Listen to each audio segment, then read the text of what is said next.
spell, yeah. Mutabaruka leads the way, so just let the station fly, yeah. Say your teachings got to hold on me, yeah. Well, this is Command and you're listening to, Mutabaruka. Ivory FM, Continent. Whoa!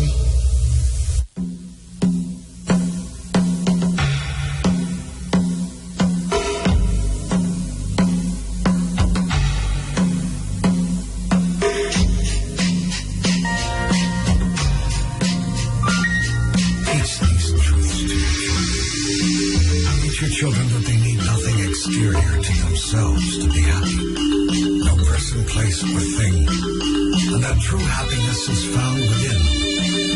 Teach them that they are sufficient unto themselves. Teach them this and you will have taught them grandly.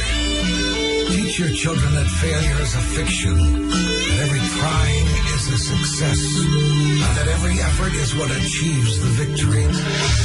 First, no less honorable than the last. Teach them this, and you will have taught them grandly. Teach your children that they are deeply connected to all of life, that they are one with all people, that they are never separate from God. Teach them this, and you will have taught them grandly. Teach your children that they live in a world of magnificent abundance, that there is enough for everyone, and that it is in sharing the most, not in gathering the most is received. Teach them this, and you will have taught them grandly.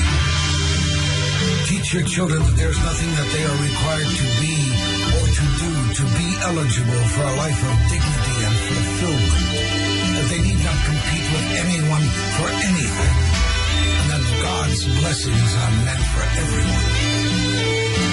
Teach them this, and they will have taught them grandly. Teach your children that they will never be judged, that they need not worry about always getting it right, and that they do not have to change anything or get better to be seen as perfect and beautiful in the eyes of God. Teach them this, and you will have taught them grandly.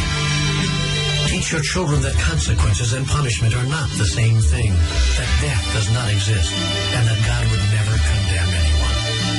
Teach them this, and you will have taught them grandly.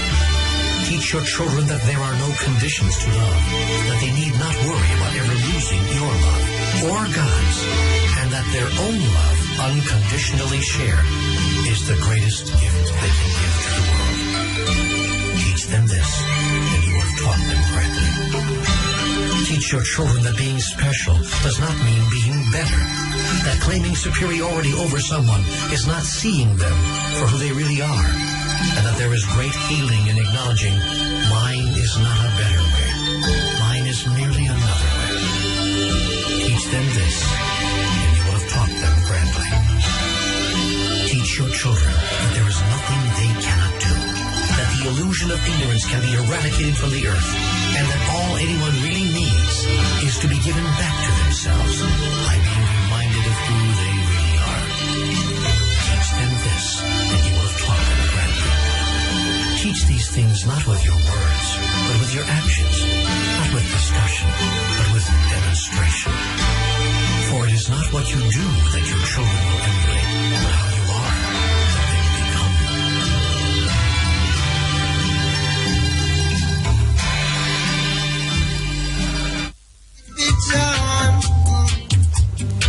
I tell you who we are under the sun. We are the children of the Rasta man. We are Be a rubber dub, dating night 24/7. Africa unite. Africa united. Unite for the benefit of your people. Unite for rich haters and hating. Unite for the benefit of your children. Unite for rich haters and You are listening to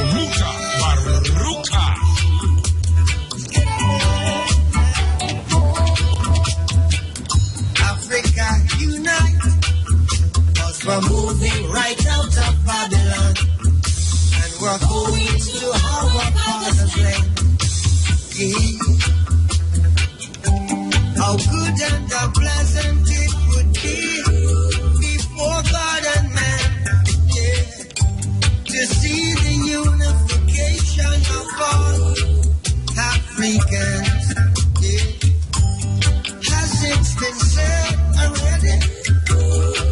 Let it be done, yeah. We are children of Rasta man. We are the children of Iron Man. Africa unite, 'cause the children wanna come home. Yeah. Africa unite, 'cause we're moving right out of Babylon, and we're proving to our number one radio station in the whole wide world, and I do it.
FM.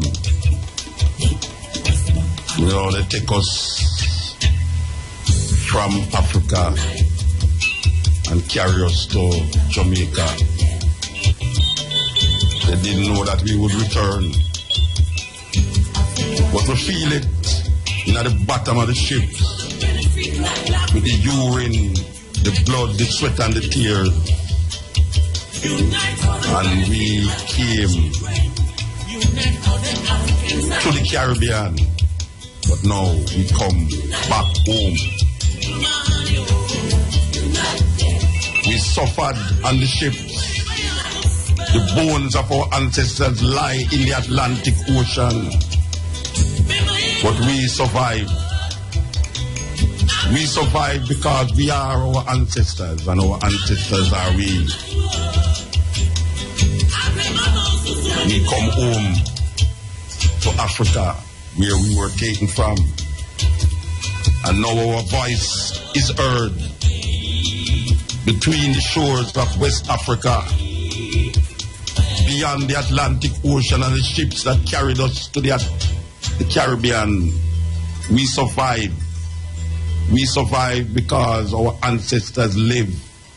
I am my ancestor. My ancestor is I. We survive because we are who we've been waiting for. We survive. Once a greetings to the people of Côte d'Ivoire. Greetings to the people of Jamaica. Greetings to all the world who's listening to this voice here, not coming from Jamaica, but coming from the west coast of Africa. For the first time, we are now fulfilling a dream that we had many, many years ago, wondering how could it be possible that we could make our voice be heard, not from Jamaica, but from Africa, live, not a telephone call, but the program itself, the whole program, directed and operating from Africa. And now that dream has been fulfilled, we are in the Ivory Coast, transmitting the cutting edge to IRFM. And IRFM is transmitting the cutting edge to the world. The Zion Radio, Zion FM is transmitting the cutting edge all over Africa. The time is a difference. There's a 5-hour difference in time. So the time here is 13 minutes past 3 o'clock. And we know that the time in Jamaica is 13 minutes past 10 o'clock. We want to thank Zion FM for allowing us this space, this new radio station that was created to broadcast cutting edge. We have to say that now because it is not very long in the making here. It's a couple months old. And when they decided to make this radio station, I was contacted to be a part of this. We want to thank Delroy Thompson, the magician, the engineer magician, who nearly gave me a heart attack a while ago because I looked fever, can't find him. I didn't know that he was on his way here, but through me is a time man now, me can't take the pressure. So we want to still thank Delroy Thompson, the owner of Juice TV. We want to thank Jalani Naya, who is our co-host tonight in the studio where we're yarning out the place because it's 3 o'clock in the morning and I'm not used to these hours. But don't worry, brethren. When we're done at 7, you will go to sleep. We want to thank Jackie Cohen Hope for the support that is being given to me right now. And she's supposed to take this log here and tell us when the advertisement them coming on and she's sitting around there with Jalani. We want to thank our security service here. We have a security here. We heard that is the presidential security that was given to us to really secure us until we leave here, and we have a driver there. We want to give thanks. So we have a program here that we hope it will work out. The reason why we say hope it will work out, as we say, it's after 3 in Jamaica, after 3 years in Côte d'Ivoire, and really and truly we have asked some people to come here for interviews, but when I tell them what time they're supposed to come, when I tell them what time they're supposed to come, they say, why most of them are telling the truth, you know. We really want to come, but we hope that we will get the opportunity to interview some of these ones here. If not, we will do it on the next program, because you know we are coming with the stepping razor, the art of war, right here in Côte d'Ivoire or the Ivory Coast. But before we go into the matter, the vegetable of the matter, we just play a bridge in a while ago that we usually play upon the cutting edge. Him name Mewe. Mewe, him name Bridging? The artist, Mewe, yes.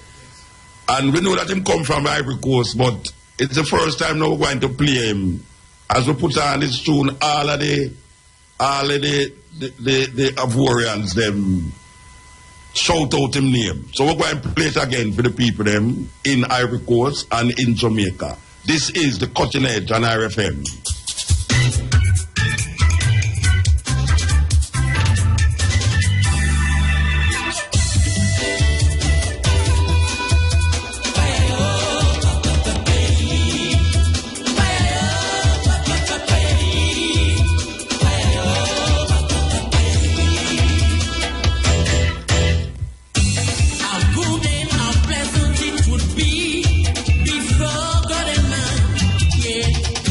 To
Yes, people of Côte, as we speak here, the President of America, Barack Obama, is presently in Jamaica. This is a historic event because the next other president that came to Jamaica was Ronald Reagan. Now we say Barack Obama is present in Jamaica to have a conference with head of states from the Caribbean about different topics. But one of the topics that has concerned us as Pan-Africanists and Rastafari is the issue of Marcus Garvey still being recognized as a criminal both in Jamaica and in America.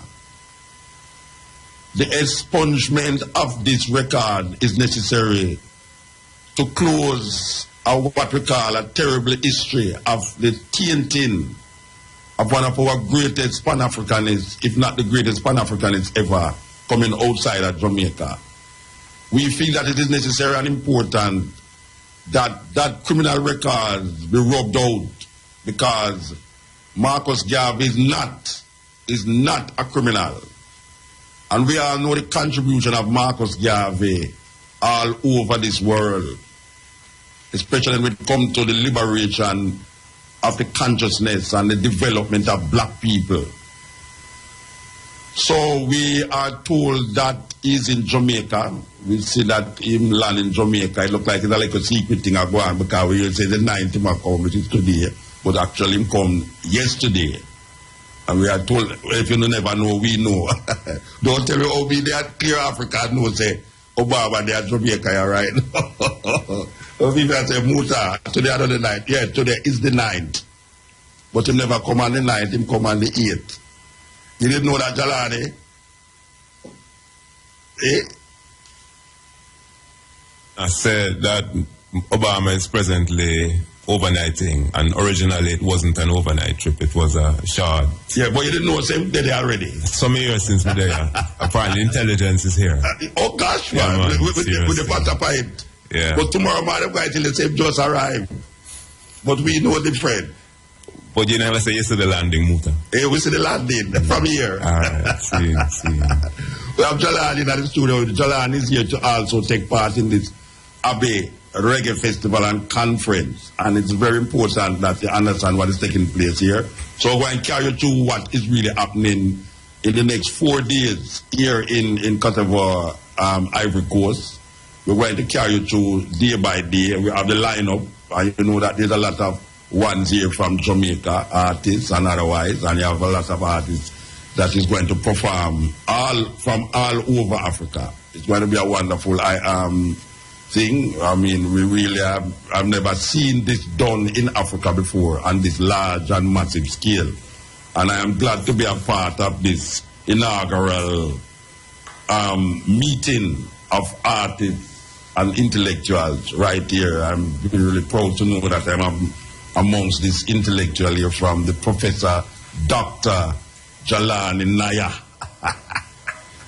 Jalani Naya. Okay. Muta. Yes. I didn't use the opportunity to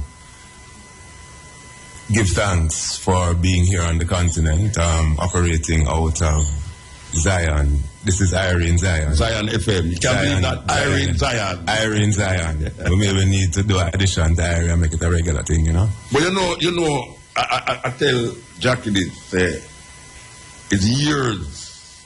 This is one of my dreams, you know. Mm-hmm. Yeah, this is one of my dreams that I'm trying to figure out why is it that we couldn't broadcast a program, not just telephone calls, and connect link. You know, you have links.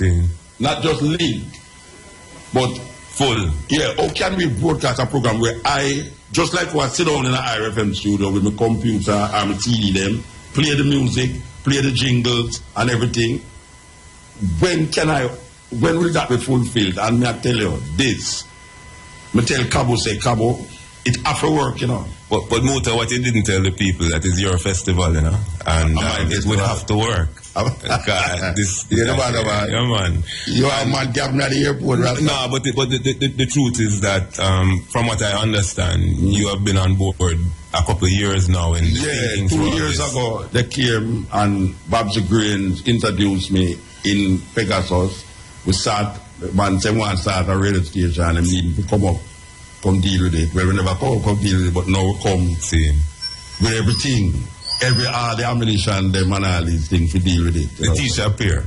Eh? The teacher appear. And the student ready. There you go. There you go. All right.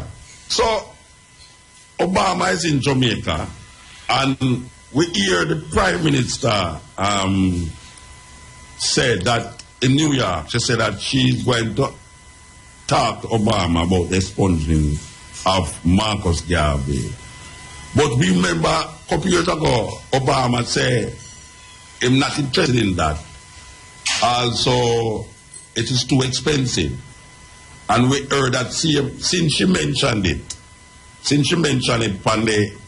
at New York, we hear a report come out that they repeat what they said 2 years ago. How did I say that? Well, I know that our context, our first national heroes honor and the opportunity that a state visit brings for that kind of personal diplomacy is foremost in our minds. Even before we knew of this pending Obama trip, ones have been agitating for us to ensure that this administration deals with that matter. Well, you know, say Miguel and other Rastafari did put something to Portia from them time then. And you know, so I guess she's repeating what the Rastafari bridging them. Well, let's hear how he decides to handle that one, because it cannot remain a silent issue while he's there. You know, he rejected it before from America. He rejected it.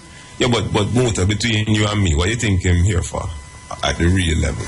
What him is there for? There for. What him is there for? Yeah. You tell me. Well, let's put it this way. The administration couldn't have a second term ending, and I don't think the Jamaica... Oh, that's what you mean. That's what you mean. Yeah. Him come to usher in an next term. That's what I say. No, it's not. You're twisting what I'm saying. I'm saying I don't want to twist what I say. His administration couldn't have him end a second term. He went to Trinidad first. Okay. And I think in terms of global affect, and this festival here in Côte d'Ivoire gives us that understanding. Jamaica is still one of the most important non-big state power voices in the universe. Yes. And the politics that he played requires a representation in Jamaica, I think. At the university level, he's intending to meet students. Hold on, we're going to take a break here to IRFM. We take a break here, but meanwhile we take the break, we still have a place up here that we don't want no dead here in Africa when we take break in a job. Only live here from Zion.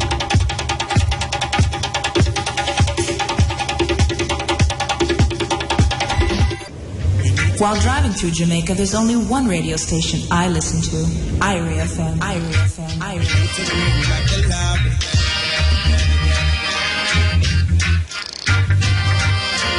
You know, see these guys.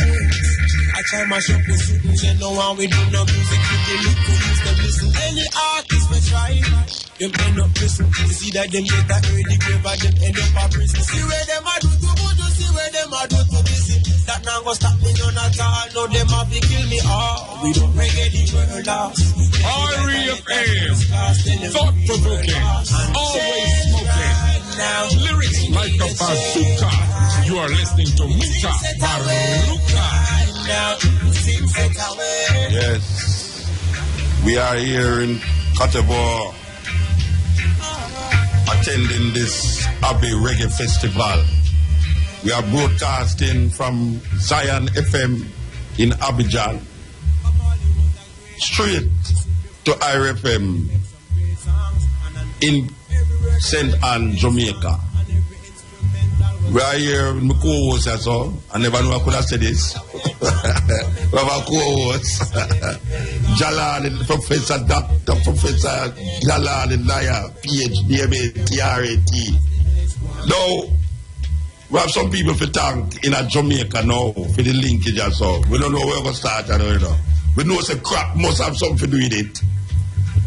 We know say Samantha must have something to do with it. We say as far as the rate in the studio. We know say money that they were said with the advertisement them for the whole 2 days them are IRFM. We say that they said be the 2 add them. We buy 2 programs them. And we know say Cabo as the program director is responsible. I want to big up Debbie, I don't want, say Debbie are the CEO, and me I call her Debbie. And so it's so connected with his Jabulani. Your people, them, man. Yeah, man, we call her Debbie. We don't even know our last name. Believe you me, we don't even know our last name. So, we want to give thanks to the connection. Okay, so we really talk about this Marcus Garvey thing, and I want to tell the people them say we have some guests supposed to come here. We mentioned it to someone, but through the times. Oh, we forget Shane Clark too, Yeah, Shane. Don't fret yourself, man. Shane Clark. All right, sir. I'm a brethren. Okay, all right, what you know? We talked to Alpha Blande to come here, and Alpha Blande was supposed to have the sound check with Delroy. I don't know if them still did the sound check.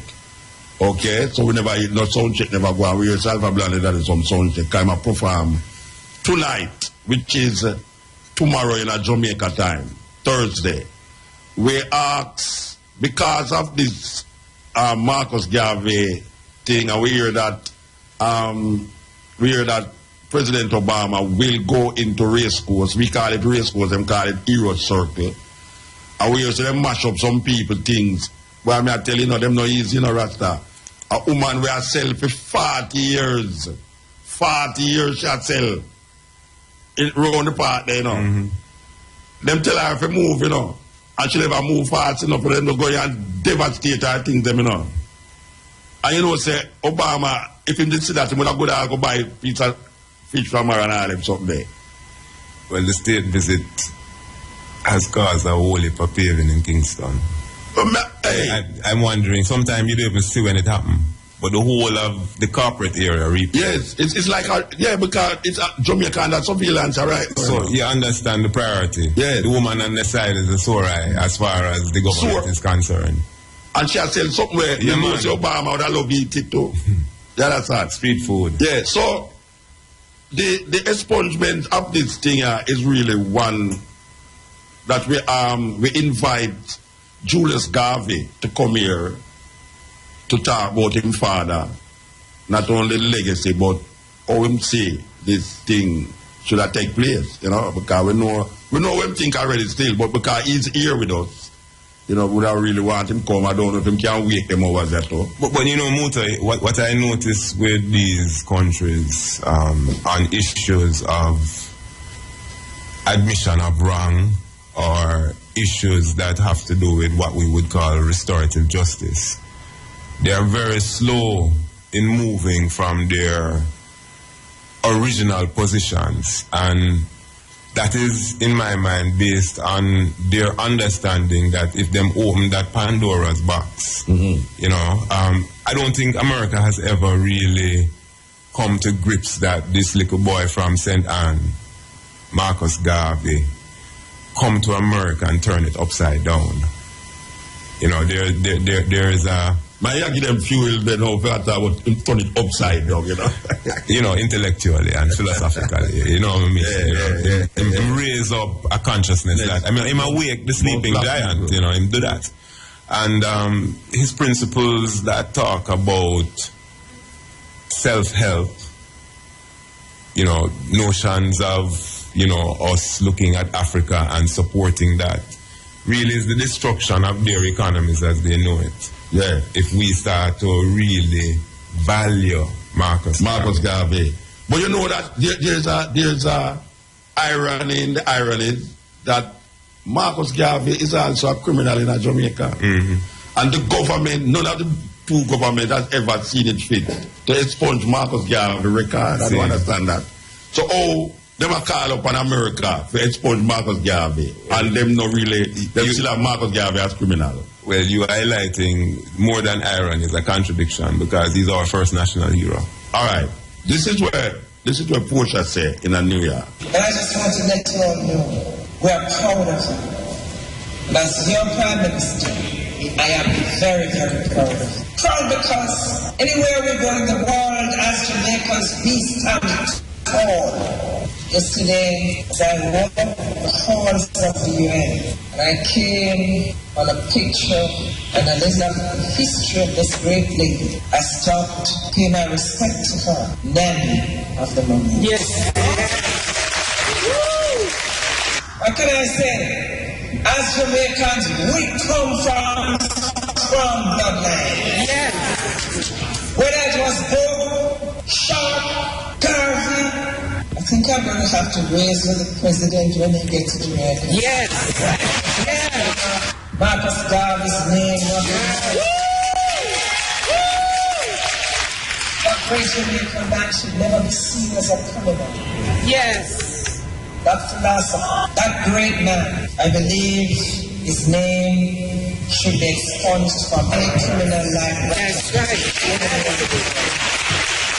People of Côte, that was the Prime Minister of Jamaica talking about the expungement of Marcus Garvey by the American government, and she's saying that she's going to relate it to President Obama, who's presently visiting Jamaica. Ironically, Marcus Garvey is a criminal in Jamaica, so we need to really rectify that also. Meanwhile, you're looking abroad for expungement. You need to do it likewise in Jamaica. You know, because we can't keep asking people to do things where we is guilty of too. It might be like the ganja doing it. Them have to do it for us to understand so we can do it. So them do it and then we come do it. Yeah. You have a point there, Reggie. Yeah, you have a point. We have to give it the green light. All right. As we say, we're supposed to have Julius Garvey here.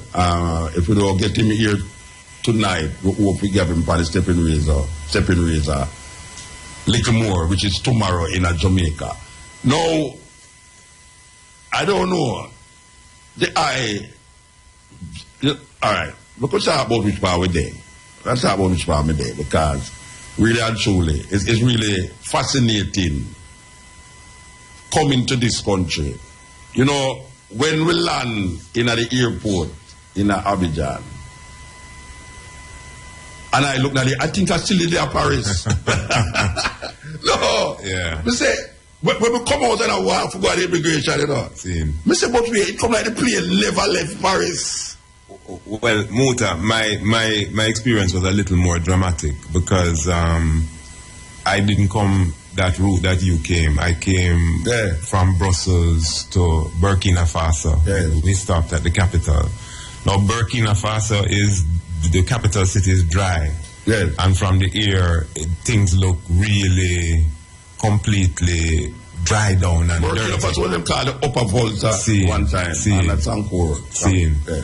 Now, by the time we got into the Abidjan area, it looked as though we had reached an oasis. Yes. It's pure green, you see. I mean, and that's distinctly different from where it coming from. Because Sahara and then Burkina Faso. So the green was disruptive, you know, and that struck me because it spoke to me about what has always been a strong agrarian tradition here, you know, behind the cocoa and the coffee plant. Yes. But I was also seeing a lot of coconut trees from the air. You know, and an immaculately manicured fields of agriculture, you know, big amount of agricultural production. And, you know, that was a pleasant surprise. But when I landed now, you're right, I didn't anticipate that the level of infrastructure that I would have seen. Yeah, man. I mean, infrastructure in the country itself. Yeah, man. In fact, I was really impressed upon getting out of the plane, you know, just the movement from plane to immigration, we were met with sanitizers. You know, I suppose that is a part of the local preparation for, you know, controlling the borders for viral and other kinds of infections. So, you know, everybody coming off the plane had to sanitize, and, you know, just moving through was very comforting and assuring that you arrived somewhere that had control over things. Well, you know that, you know, we never go through the immigration. I don't know if you go through the immigration. Yeah, man, we went through the regular people's thing. I never go through it. Yeah, man, I know. Yeah. All right. We never go through the immigration, and them just whisk way out of the line and carry to one passageway there, and we end up in a one lounge, VIP lounge, and we had some interview, me and Garvey had some interview. But, you know, it strikes me that France is really a serious colonizer, you know. When France colonized countries, the people them take unto themselves this French. They are French. French pride. And the French don't want you to say you're not French. As opposed to the British. But don't want you to say you're English. Yeah, well, the thing is that the kind of colonialism that I understand French produce is that you should feel good about being trans, having been your motherland is France. Been given the grace of French culture. Because you know you go Guadeloupe and it's the same thing. Most people in Guadeloupe see themselves as French, and them black like tar and them is French. You know, and in England it's not like that. In England, white people don't want you to say use English.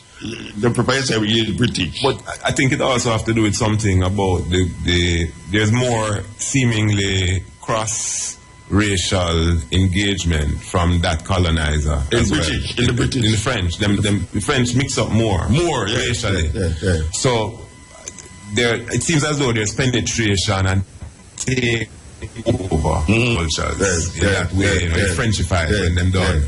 And we have seen it in various ways, you know, the music production and all of that out of France itself, from that time until this time, embraced black radicalism, you know, so there is a spirit, I think, in spite of the fact that they've made you French, there's still an absorption of the other culture. But when you look on most of North Africa is French. Let's talk about Algeria, Tunisia, Morocco. Well, apart from the Arab connection, but coming right down to here, Senegal, the whole of the curve going on. Yes, you know, and it's ironical that the people them is French, but the religion is Islam. Well, you never see a slight difference here, though. In the sense that the Catholic faith is seemingly strong here. Very, very strong. But the Islam, most of the ones that write book of them is Muslim. In fact, I'm told one of the biggest Catholic cathedrals is here in Africa. This country itself. You know, and I get that sense on the plane. I see people holding on to them roses landing. Kind of surprised at that. You know, so when you go Senegal is more Muslim. And Gambia is like 50-50. But it's Muslim control, the government. You know, that is something that struck me though, you know, that the absence of Islam retention in English-speaking countries tells you how intolerant the British were of anything that was religion. So a part of their project was to ensure that it's only Christianity survived in their colonies. But you don't think it's the same with Islam too? Because if you look at North Africa, when the Arabs come through with the Moors, the Moors stamp out everything else until them reach in Granada, in Spain. But wasn't Christianity the latest one to come in the terrain, so to speak? You mean in North Africa?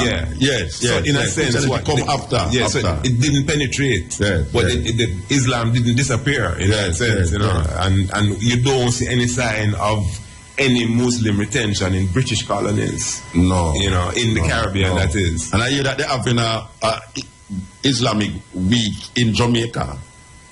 You never know? I didn't hear about see, that. but they also know that. You don't know, say you're... They also know that. There will be an Islamic week in Jamaica, as a matter of fact. I would love to entertain some Muslims on the program when we come back for really hear what they must say about certain things. We don't know. It's a rich tradition that if we had that to draw from in the Caribbean. You see, the dichotomy that Christianity produces, good and evil, and we now have the evil seemingly hovering too high. Yeah. I think that Islam provides a more holistic sort of philosophy. Well, it's our culture. Islam have a culture. Christianity have no culture, really. It's just a moral. It's a moral thing. It have no discipline as such. You just believe and accept. Roman Catholics say, if you do a pure wickedness and murder people and you die in bed, you ask for forgiveness, you're saved. That's what Roman Catholics say. And you drink the blood of Jesus and you're all right. You know, it become you inside of you. This is the Continental IRFM. We're transmitting live from Côte d'Ivoire, Ivory Coast in West Africa, all the way to St. Anne in Jamaica, IRFM. We give thanks to the moment, and we know that, we hope that we will get, if it's even two of the guests there where we invite at the early morning, But you know, Muta, once the cutting edge cut the edge, the things are going to open up now, you know. Well, that we intend to do. You know that a word has to go out in order for the sound power to follow. And David better watch ourselves, you know, because everybody who with the Irish ability, you know, we're going to just ship them come over here. But what may I try to say to you is that the other radio stations are going to be hopping and skipping to try and outdo you, know. Yes, them going to want a German go broadcast live. We don't have that, you know. We don't have a German live broadcast, you know, believe you me. Unless we're there with Ford. Yeah. This is the ultimate. This is the ultimate. You know, say, Muta, we haven't started to talk about the festival yet in any focused way. No, we know. It's 7 o'clock this morning. We're going to leave you, sir. So we have some time. But if you think about this that is experiencing now, right? This is something that Europeans have done for years. North Americans have done. The Japanese have done. And in a sense, Africa has gone about it somewhat differently because they have demonstrated that they want a kind of partnership in the way that they're moving forward on this venture. Yes. And the interesting thing for me is that this has come from French language Africa. Yes. You know, so we have had to transcend a range of... Not only that, it is ironical that it's two Rastaman, the writers, you know, project it. So it's it. You know? So it's it. It's sweet me. I lead up in the Bible and think about it. That it's two Rastaman and project this thing. Is the radio station name Zion and IRFM, and I don't know, maybe Kabu can tell me when I reach down that have there ever been a radio station that is black taking them radio station, carrying it to our next radio station outside of them given place. Transmission, and broadcast it like this. I mean, I truly don't know, I'm overwhelmed, you know. But Muta, you need to but let's put it this way. This is something that only Cutting Edge could have pioneered, in the sense that it's years now Rastafari has been seeking a voice in media. Now, for over 20 years, a voice has been created through Cutting Edge as a forum. Now, we have been talking about repatriation. We have been linking you forward. I remember the last time you tried to Africa, there was a desire to broadcast, but it didn't happen. Yes, we was in Gambia. In Gambia. Now, you reach the point where through this festival, infrastructure is there. And in a sense, you having made sure that this has happened, have created the way for it to happen more easily. Because now Delroy understand exactly what to do, and all your technical people, you know, and we have to big him up, you know, because he's there. Him having camera from me. And we don't really rate the level of expertise we have because this man come in ahead to make sure everything works. Everything works at the level that we know it can be, you know. So it's that kind of capacity I'm talking about, that is a time in coming. It is not overnight we got here. Yeah. And now that Africa has turned our attention to them, we can respond. Of course, but we are responding. But that may say. All right, so we want to figure out if the ad need to come here, so now we don't want to talk and then them cut it for us. So no ad. No ad. No producer here, so say, there are a producer out there, you know. Cabo, we have a producer in a... Joy, you have to watch it. No, you mean Samantha. Samantha, yeah. It's Jackie is doing some production thing here. Okay. All right. Make we go to the festival. Because the festival is why we are here. And we want to give credence to this festival. We hope to talk to the head of the festival committee on the stepping razor, which is the Minister of Industry, I think, is the Minister of Industry. But we're going to tell the people them in a bit what is this at the festival and who is on it really. The International Abidjan Reggae Festival, Abi Reggae, the first edition, 9, 10, 11, 12, April 2015 at Palais de la Culture. In attraction, Alpha Blondie, Morgan Retail, Third World, I3, Kimani Marley, Jalud, Mutabaruka, and many more.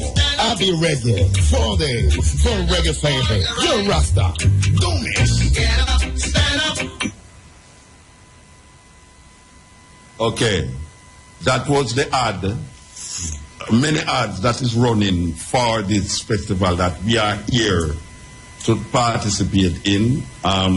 It's a 4-day festival, and it is online at the Ratatam, as we are told many times that when they see Ratatam going on, they say, why is it that Africa can't have a festival like Ratatam? So the promoters decide that they would go all out to make sure that a festival of a Ratatam kind be projected in Africa. And the sweet part about festivals outside of Jamaica, where they have a part of the festival that has nothing to do with music itself, but opinions, philosophy, and historical references, where they have a conference, and the conference is a major part of the festival. As a matter of fact, I see where they mention the conference sometimes more than they show them itself. You know, I don't know if you noticed that, Jalani. Well, considering that you are one of the stars of the conference, you switch by the conference I keep bridging. Yeah. You know that 10 day? Seen. Man, I tell you. Yeah. That 10 day, look how we are. But the whole village that they've set up, in fact, that is something that I didn't anticipate. You know, you figure you're coming to a festival and you come from an island, so you know what it can look like. Yeah.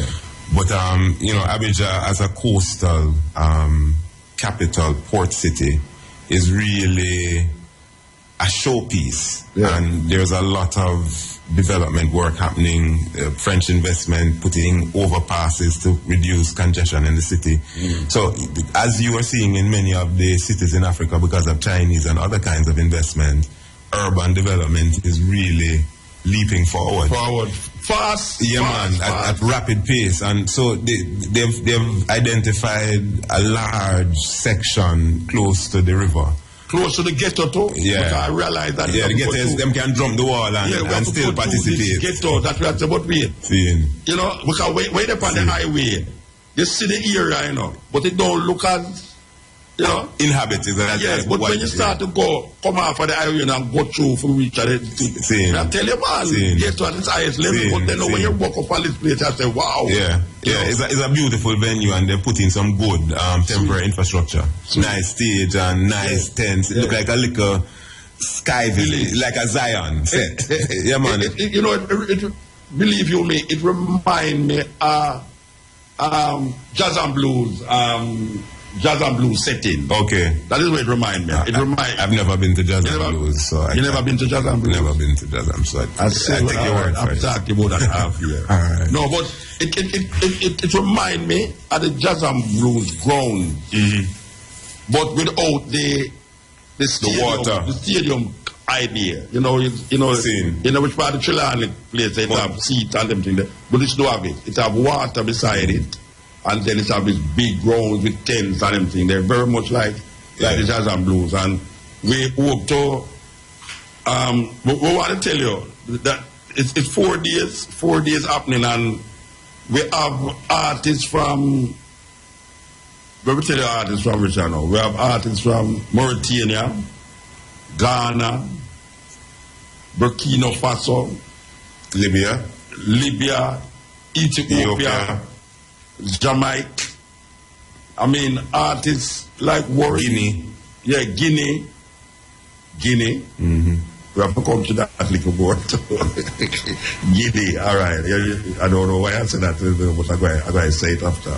But, the festival starts Thursday at 8 o'clock, and it goes on till 3:30 most of the nights, to 4 o'clock, really. Most of the nights, it goes on to 4 o'clock, which is something like where what happened normally, Jazz and Blues store. You know, it goes on till about 4 o'clock and then lock off. From a couple of those, police are walk up and down the street, but I know you have police. You say the police for the place? No, I haven't. But we have some serious man at security at We do have a translator, and we invite a translator, and the translator will read it, because I really want to talk to some of these French people. One, especially youth, them when at the radio station, you have some youth at the radio station, and we do make it all possible, so I don't even know them name, but we need to find out them name.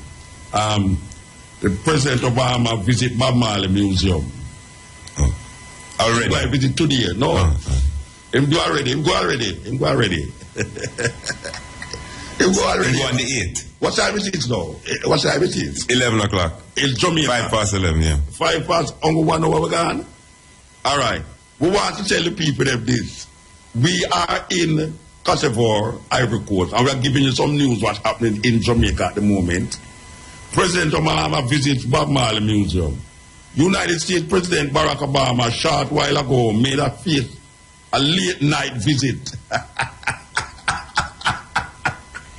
This is so funny, Meanwhile, Jamaican people Meanwhile, Jamaican people is waiting for Obama to come Thursday. Obama already visit the Bob Marley Museum in the late night, yeah. That's so funny, man. Anyway, we can read it. United States President Barack Obama, a short while ago, made a late night visit to Bob Marley Museum in Kingston after he landed at the Norman Manley International Airport on Wednesday evening. The Hope Road facility, which has been in operation for nearly 30 years, recently reopened its doors after undergoing a structural upgrade. The museum is reported to attract some 35,000 visitors per year, and President Obama has now been added to that list. Bob Marley became a superstar in the 1970s, which was a fruitful period of roots reggae. The legendary One Love singer lived at what eventually became the museum on May 11, 1986. Marley died of cancer at age 36. So we're giving you news directly from where we is in Africa, that President Obama sneakily went into Bob Marley Museum. It sounds like him having priorities. Not bad though. No. You remember him say Bob Marley. You remember him getting speech about Bob Marley, when he was a youth and a coming out of politics, he used to listen to Bob Marley. All right. An 8-year-old U.S. child by the name of Kevin Washington from Miami was found wandering at the Norman Manley International Airport on Wednesday, April the 8th. People, this is news that is taking place in Jamaica, and we're telling the Jamaican people that we have the news that is taking place in Jamaica. A little 8-year-old U.S. child. It's ironical that a United States citizen threw a bag over the embassy, and now at the coming of Obama, a little 8-year-old U.S. child by the name of Kevin Washington from Miami was found wandering at the Norman Manley International Airport. He's of dark complexion, slim build, about 4 feet tall, and was dressed in a grey shirt, brown shorts, and a pair of blue and green Crocs slippers. Authorities are reporting that about 12:55 p.m., Kevin was at the airport with his parents. I wonder if his Obama like a son outside. I don't know. Anyway, reporting that about 12:55, Kevin was at the airport with his parents, waiting for their departure to Miami. When he went to use the bathroom, when he returned, his parents were gone. What a terrible parents that Rasta. What kind of parents that? They look at them liberty, left the loot, you know. Them wait. Them forget him. No, or you can forget your youth. You go on a plane and forget say your youth. Then when you go on the plane, you know, how them would leave at 8 years. Wait, when you go on the plane, you know, must know say your youth not there beside you. What kind of thing that? Anyway, the police are asking people with information that can assist Kevin Washington in reuniting him with his family to contact the counter-terrorism. You're a terrorist. Wait. No. I know people of Jamaica is not Mutabaruka to be their Africa may build up these news, you know. Tomorrow morning when you wake up, you go and hear this news. Right, okay, no. The police say you must contact the counter-terrorism and organized crime division. Me not read no more, no brethren. You know why? A little youth lost in the airport. And now you don't contact the normal police to find out you contact terrorism. So when am I suspect the youth? Me not understand how that's possible. He jaladi. Remember that sound funny. That sound funny. No, but remember in a Muta that everything local has changed over the last week. Yeah. You know, it's pure JDF, and so it's a different level of alertness. I am assuming maybe that's why them can't make it a regular police matter. I don't know. It's a huge land. So what them say now, the mother and the father deliberately left him here because they have a chip in him stomach. This is the continent that I refer. What would I them Sophia heard this way. And the time in Côte is 11 minutes past 4 o'clock. Which is supposed to be 11 minutes past 11 o'clock. 11. In Jamaica, no. Not 9/11. No, not 9/11. Not 9/11. Okay. Go back to the festival. We see some artists that I know here and I've been playing in Jamaica on this program here.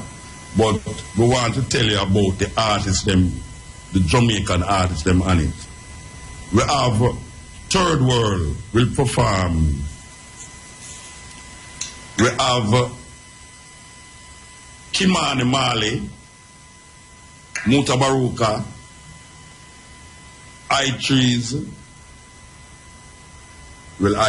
I should say, Morgan Heritage. That is a contingent for Jamaica. And when I say I3 now, we're talking about Marcia Griffiths, Jody Moat, and I think Yeshima will sing with them. Yeah, Yeshima Beth, which is the daughter of Jody Moat and Freddie McGregor. Jody Moat and Freddie McGregor daughter will perform with the I3 on this festival. Meanwhile, we are here doing the Stepping Razor. The festival will have 1 hour for each festival after the Stepping Razor, because the Stepping Razor finished 7 o'clock this time, which is in Jamaica is usually done 5:45. 2. 2 o'clock in Jamaica. Or Stepping Razor? No, it's going to finish. It's going to start 7 o'clock. It's going to start 7 o'clock this time. So it's going to finish 7, 8, 9, 10, 11 o'clock. But we still can catch at least half of the concert tomorrow. Especially Alpha Blonde, my brethren Alpha Blonde, with a hope saying we'd come here today. We hear that him have a radio station on here too. You know, and we see Yoso Endor radio television station. Yoso Endor have a television station. Yoso Endor is one of the major artists them out of Senegal. You know, he's now advisor to the Prime Minister of Senegal. It's weird. You know, the artists become now big politicians. We don't know if the lecturer from the University of the West Indies will be connected to one of these political parties in Jamaica. Only Muta's footsteps. What say the Jalani? Only Muta's footsteps, big brother. Okay. All right. As we say, you are tuned to the Cutting Edge, coming live from Côte d'Ivoire, Ivory Coast, to IRFM, Jamaica. While driving through Jamaica, there's only one radio station I listen to. Ivory FM. Ivory FM. Ivory FM. Sell out them soul. We get radio play beat attach must a turn in a engrave. Yo, we need a change right now. We need a change right now. Things set away right now. Things set away. We need to bring back the love again. We need to bring back the love again.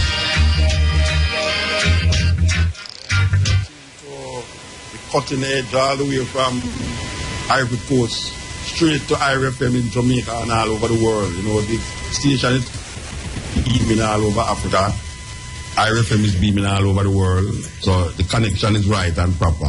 Mutabaruka here and Jalani co-host, and we have some ones here that is helping us, some youth here from the Ivory Coast here. We're going to get them name and tell you who them is that anybody want to employ. If IRFM wants to employ them in Jamaica, then can get some employment. Them don't understand what I'm saying. That is good. Okay, so this is one of the big artists them here in Côte d'Ivoire that will be featured Thursday on the Abbey Reggae Festival. Alpha Blonde. Tant que cette philosophie qui fait une race supérieure et une autre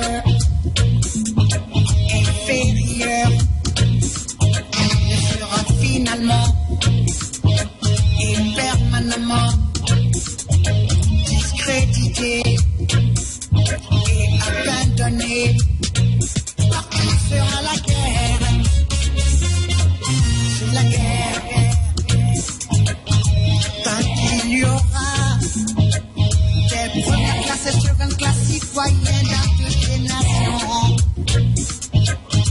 Tant que la couleur d'un humain aura de la signification comparée à ses yeux.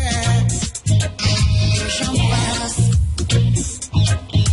Tant que les droits universels ne seront attribués à tous sans distinction de race. Et j'en passe. En attendant ce jour, le rêve d'éterniser la paix, citoyen du monde, ne sera et on est très content de vous avoir, mesdames, mesdemoiselles et messieurs, vous qui êtes donc en directeur de cette super émission et grosse émission. D'ailleurs, ce soir, l'une des personnalités du monde du reggae, mesdames, mesdemoiselles et messieurs, Mutabaruka, qui est donc avec nous, avec justement ses amis de Jamaica, venu spécialement pour Abbey Reggae Festival pour la première édition en Côte d'Ivoire, surtout pour parler de la culture en Abidjan. Alors, dans cette réalisation, nous avons Quattro Delucci, moi-même qui vous parle.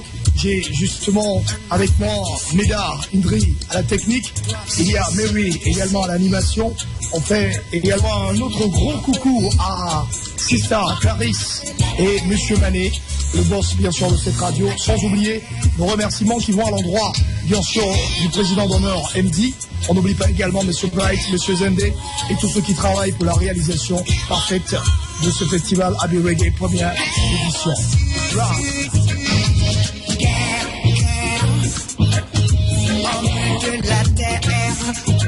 Yes. That is French, and I'm going to translate what he just said. He said, Muta, we love you, and if you could carry the radio station to Jamaica, we would allow you to carry it. Anyway, he was just bigging up the workers here who participate in this broadcast from this side and mentioning the reggae festival that is coming up, because this station is a reggae radio station, rocking the nation, Ivory Coast side.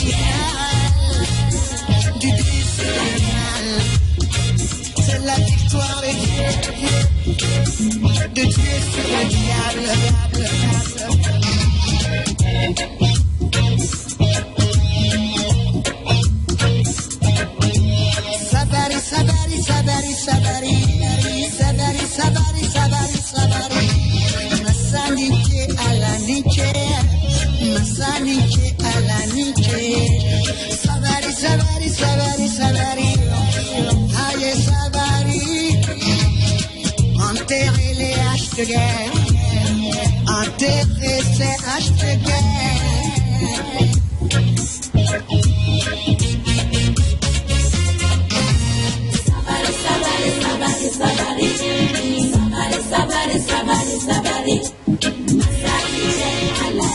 Yes, Côte from Côte d'Ivoire to IRFM to the world. You know, it's ironical that the Ivory Coast is on the west coast and it has a sea, but there was no port here that was a holding area for Africans for transportation, like Ghana or Senegal. There was no port here that really, I don't know if I didn't know that. Well, I know that you have in Benin and in Ghana and Senegal, there are doors from which people, but it seems like it was just goods that were. Yeah, it's good. Just pure goods come from this part, you know. Yeah. And it's Ivory Coast, you know, and Gold Coast region you're talking. Well, know? Ghana was the Gold Coast, and this was the Ivory Coast. I don't know elephant from a come here. I don't know the Chinese, them gone with them. I must ask the Minister of Industry tomorrow about that part of it. But ironical, I just want to tell you this, you know, and I am really, because of what happening in Jamaica now, every time I come to Africa, I have to ask people these kind of questions, and it really bother me. It bother me that I ask people this, but yet for the next level now, it shows me that there's something intrinsically wrong with what is going on. Now, when I went to Gambia, we see that Gambia police don't carry gun, and them only have like 4 murders in a year. I come here now. The population, I'm told, is 20 million. If you divide 3 into 20, it's not more people there so than Jamaica. And I am asking the same brethren I just talking in French a while ago. So tell me something, how much murder would I have on here? So him don't know. Him ask him next brethren, and him say him brethren who I can't talk with.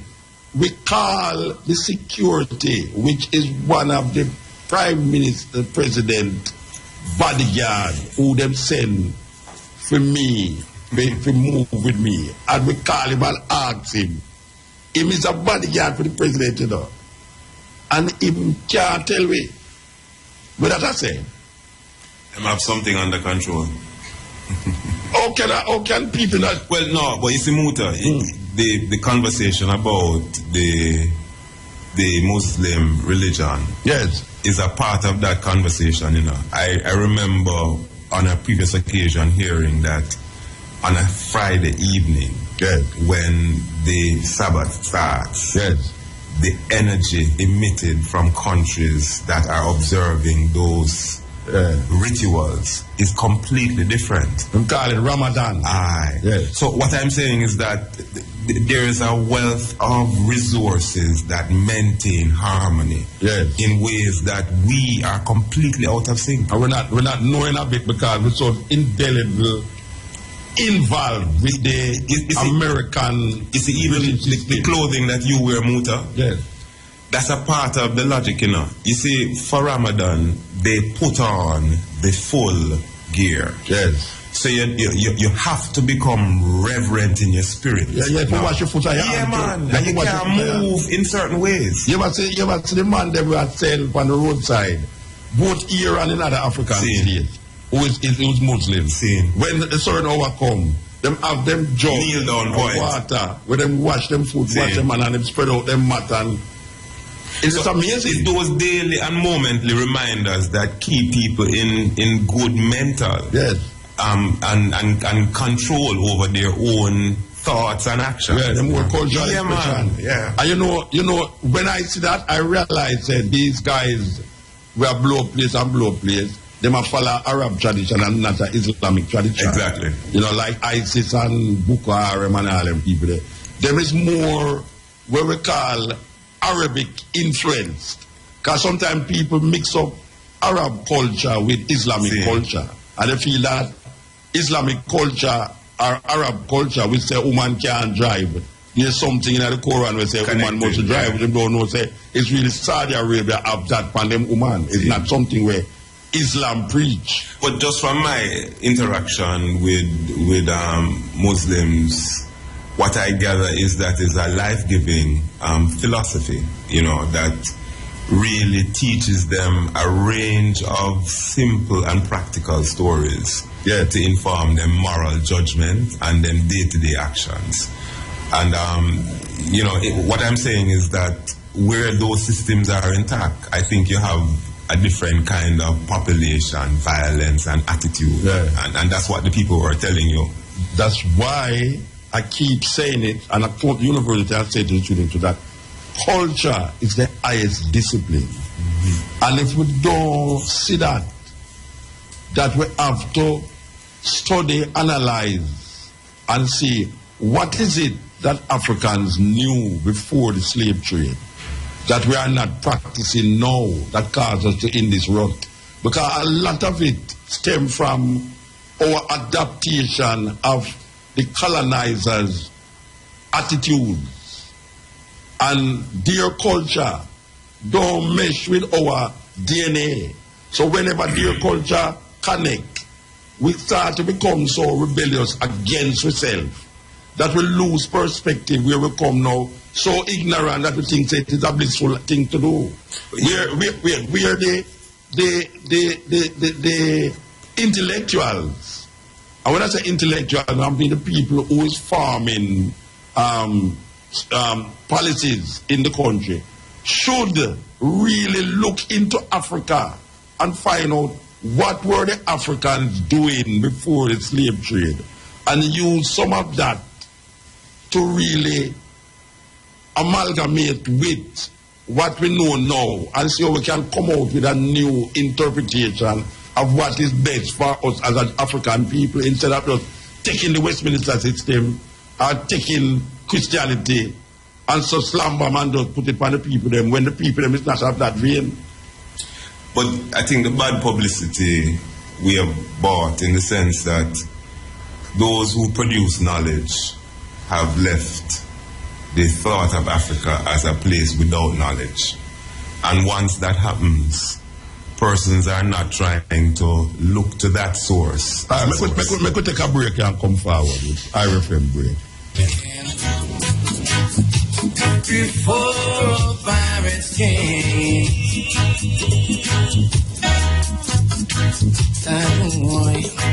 I and I always tried with the king of creation. There was no need for Babylon ways or their meditation. This is the Cotton Edge on IRFM. You're listening to Willie Williams on the Zion FM all the way from West Africa. We want to heal up all the people them who are listening at Jamaica right now and all the people across the African continent who's tuned in and who have been waiting for this program and the next program and the next program and the next program because this is just the first of the beginning. We want to heal up Jalan and Naya who wake up out of bed. Don't go to bed yet, Muta. You don't go to your bed no, yet? Man. So you and Delroy are up and down all over the place? I mean, I make sure the program can deliver proper, you know? I want to yell up my brethren them and sister them in Jamaica The ones them who hail up my brethren them and sister them in Jamaica. Yeah. The ones them who... I listen now. Yeah, man. Like Kabaka Pyramid. What you mean? The chalice people them and herbs man them and all of the people them who know themselves, yeah. Hailing from the continent, Africa. Alright, the sister from, sister that is here now. I think she will leave from America Island and come. She live in Africa, you know, Ethiopia. What's your name again? Ijania. Ijania is here. Ijania is here. You know, say, we should have go for Ijania. She probably up now, you know. We should have go for her, you know. Yeah, man, she probably is up. Because she got to bed early. Yeah, she went to bed very early, so she's probably up. You know, so we didn't have the hours, they mix. You know, so we think what 6 hours. Instead of 5, yeah. Yeah, because when me jump up and me look at my computer, I sit and say 8:30. And when me look at my thing, I say, what wait, we are going here so now. So me I check say, my computer don't wrong, and my phone don't wrong, and me wrong. You want to see me frantically. I think you missed the program. No, me not think the time is short. Okay. Come in there and say, all right, if we did that Jamaica, no would have just left the hotel because they have entertainment bus and all these things to come. Man, you saw me say 1 hour left, and me go call Babsy and say, Babsy, Delroy. She said, Delroy gone out there already. They should be coming there and say, Delroy. Just me, man. Just me. It's frantic. But it is good. See. It is good. All right. As we say, 4 days of festival. I know where they are going to present. Yes, well, what I understand is that the organizers don't just want to do reggae music and leave it at that. Because I think through the full exchange and involvement, they understand that reggae music really comes out of a spirituality as well. So I have seen where over 4 days they have tried to have off the music discussion now. And I think this is geared at young people, perhaps, people who are musicians, people who have taken interest in the range of cultural production out of Jamaica, to give them a deeper understanding as to some of the core experiences and histories that support the production that looks like only a fun thing, reggae on stage. So there is conversations about Pan-Africanism, and its experience, you know, the idea of resistance as a mode of operating, especially for those people in the West, and what that has created as an ideology that drove people like Garvey, and you know that Dr. Julius Garvey is here to, in his own ancestral capacity and present, to bring forward that legacy. Then there is the idea of this obsession with Africa and the notion of exodus, leaving the new homes that we have been placed in the Caribbean and throughout the Americas, and constructing or reconstructing Africa in various different ways. So what I'm saying is that they've tried to give a sense of background to the desire for Africa and also the desire to return to Africa, in addition to looking in depth at various aspects of the music and the contributors. So for example, in there, I have a paper that seeks to look at Bob Marley, but just not, you know, Bob Marley is well known. He's probably one of the best known reggae acts out of Jamaica. One half is the best known. Yeah. Well, you as well, you know, you're not fully reggae. All right. What is the matter? But you know what I'm saying? Yeah. It's Africa headed or be yourself. But I soon return to your role still, Mutak. I want to touch on that before I done. But Marley, since his passing, a lot has happened, especially within Rastafari. Marley established a template as to how to really use this music as an ambassadorial tool.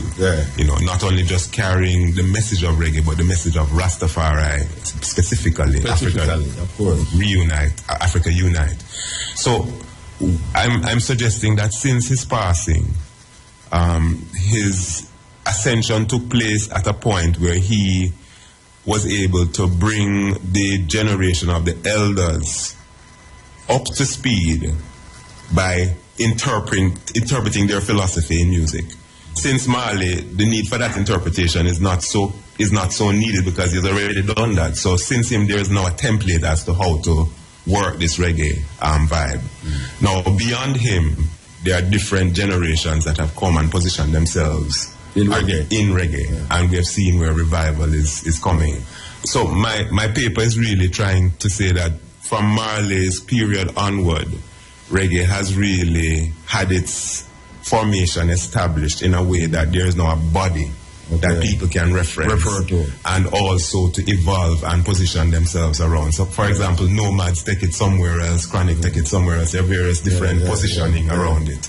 All right. You recognize that a lot of the music now that coming out of Jamaica is not the type of music where would I say I follow the template that you mentioned. Yeah.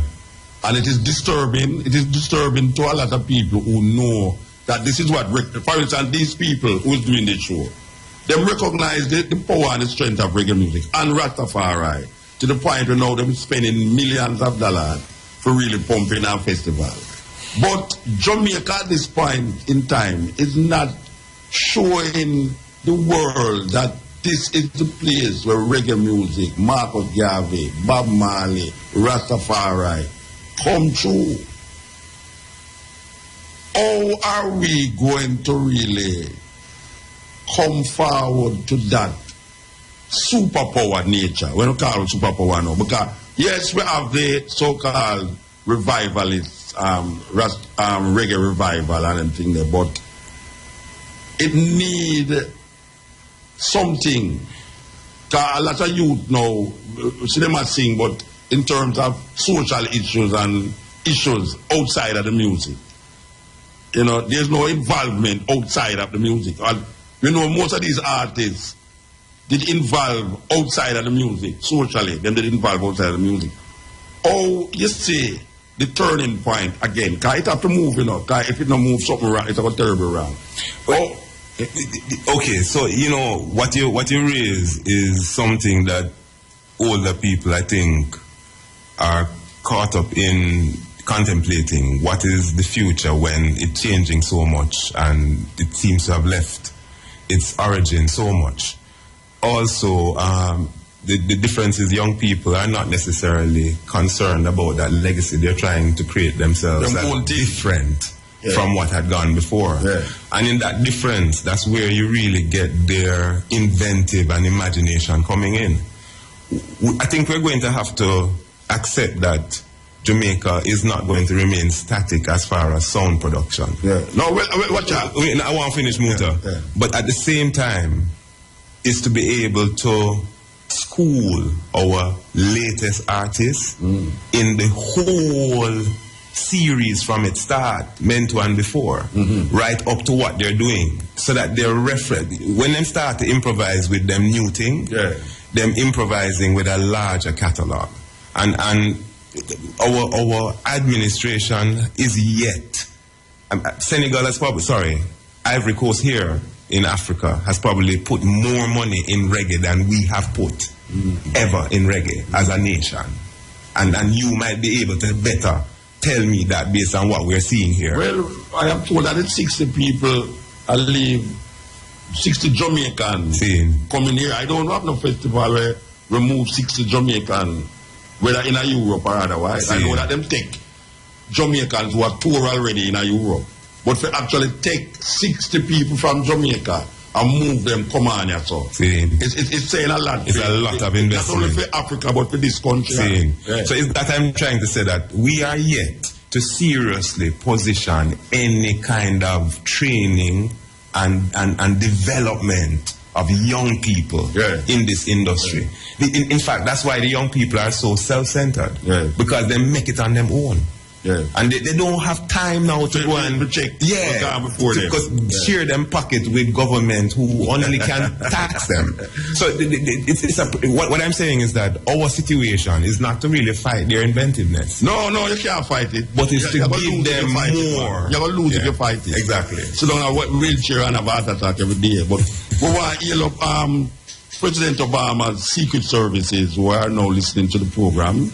tuned in. You might listen to you, man. No, I'm not speculating nothing, Bridget. I say, I want to hear President Obama's Secret Service who are now listening to the program. I want them to know that I'm very sorry that I am not there, and I am here in the Ivory Coast going about my mother and father and children business. This is the Cutting Edge on IRFM and Zion FM. Here we go.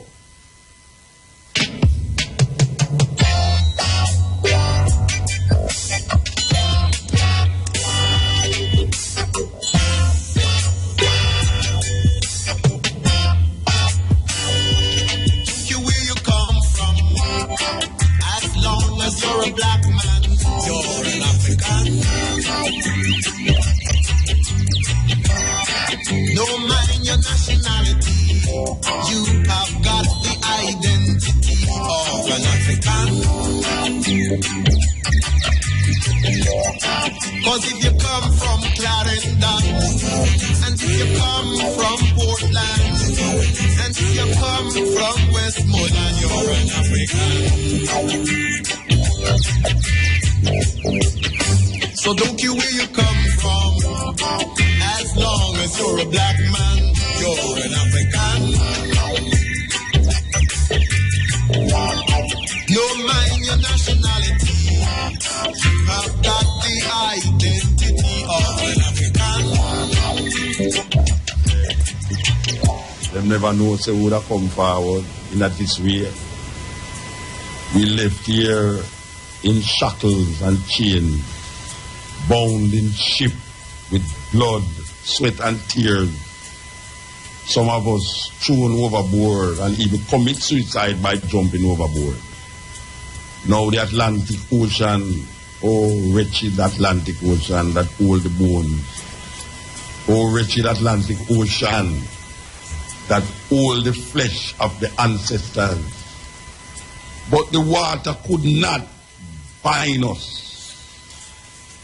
The depth could not bind us. We survived. I am my ancestor, and my ancestor is me. From the shores of Africa to the shores of the Caribbean Sea, we survived. And now we come in a new personality. The personality of Rastafari that give the world of African people a new hope for redemption, binding ourselves not to any European logic and understanding, but a logic and understanding that has been created by us, for us. We're using it to liberate ourselves. So we give thanks to men like Kwame Nkrumah, Marcus Garvey, Steve Biko, Jomo Kenyatta, the Mama, Idi Amin. We give thanks because we survive. We are the black survivors that came from the bottom of the ocean and now will haunt the oppressor in his ignorance and arrogance. We are the ones who will fight against the philosophy that all one race superior and the other inferior. We will fight if it is necessary because we are confident in the victory of good over evil. We will fight against the philosophy that all one race superior and another inferior, because we are confident in the victory of good over evil.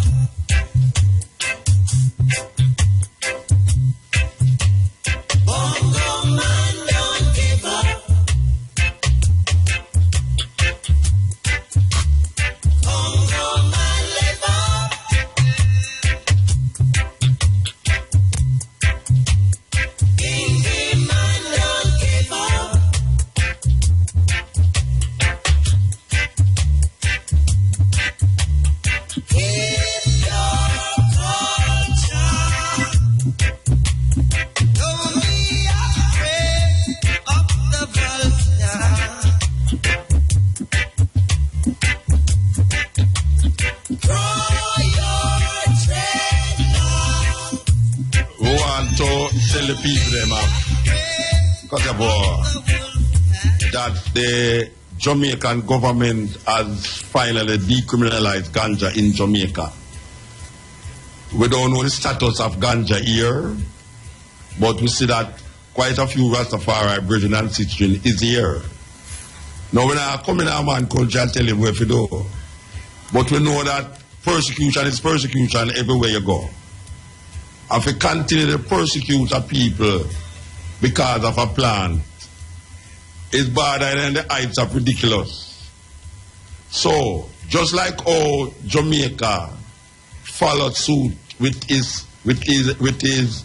their colonial masters, we are asking the government of the Ivory Coast to really examine if it makes any sense to continue to discriminate against a plant.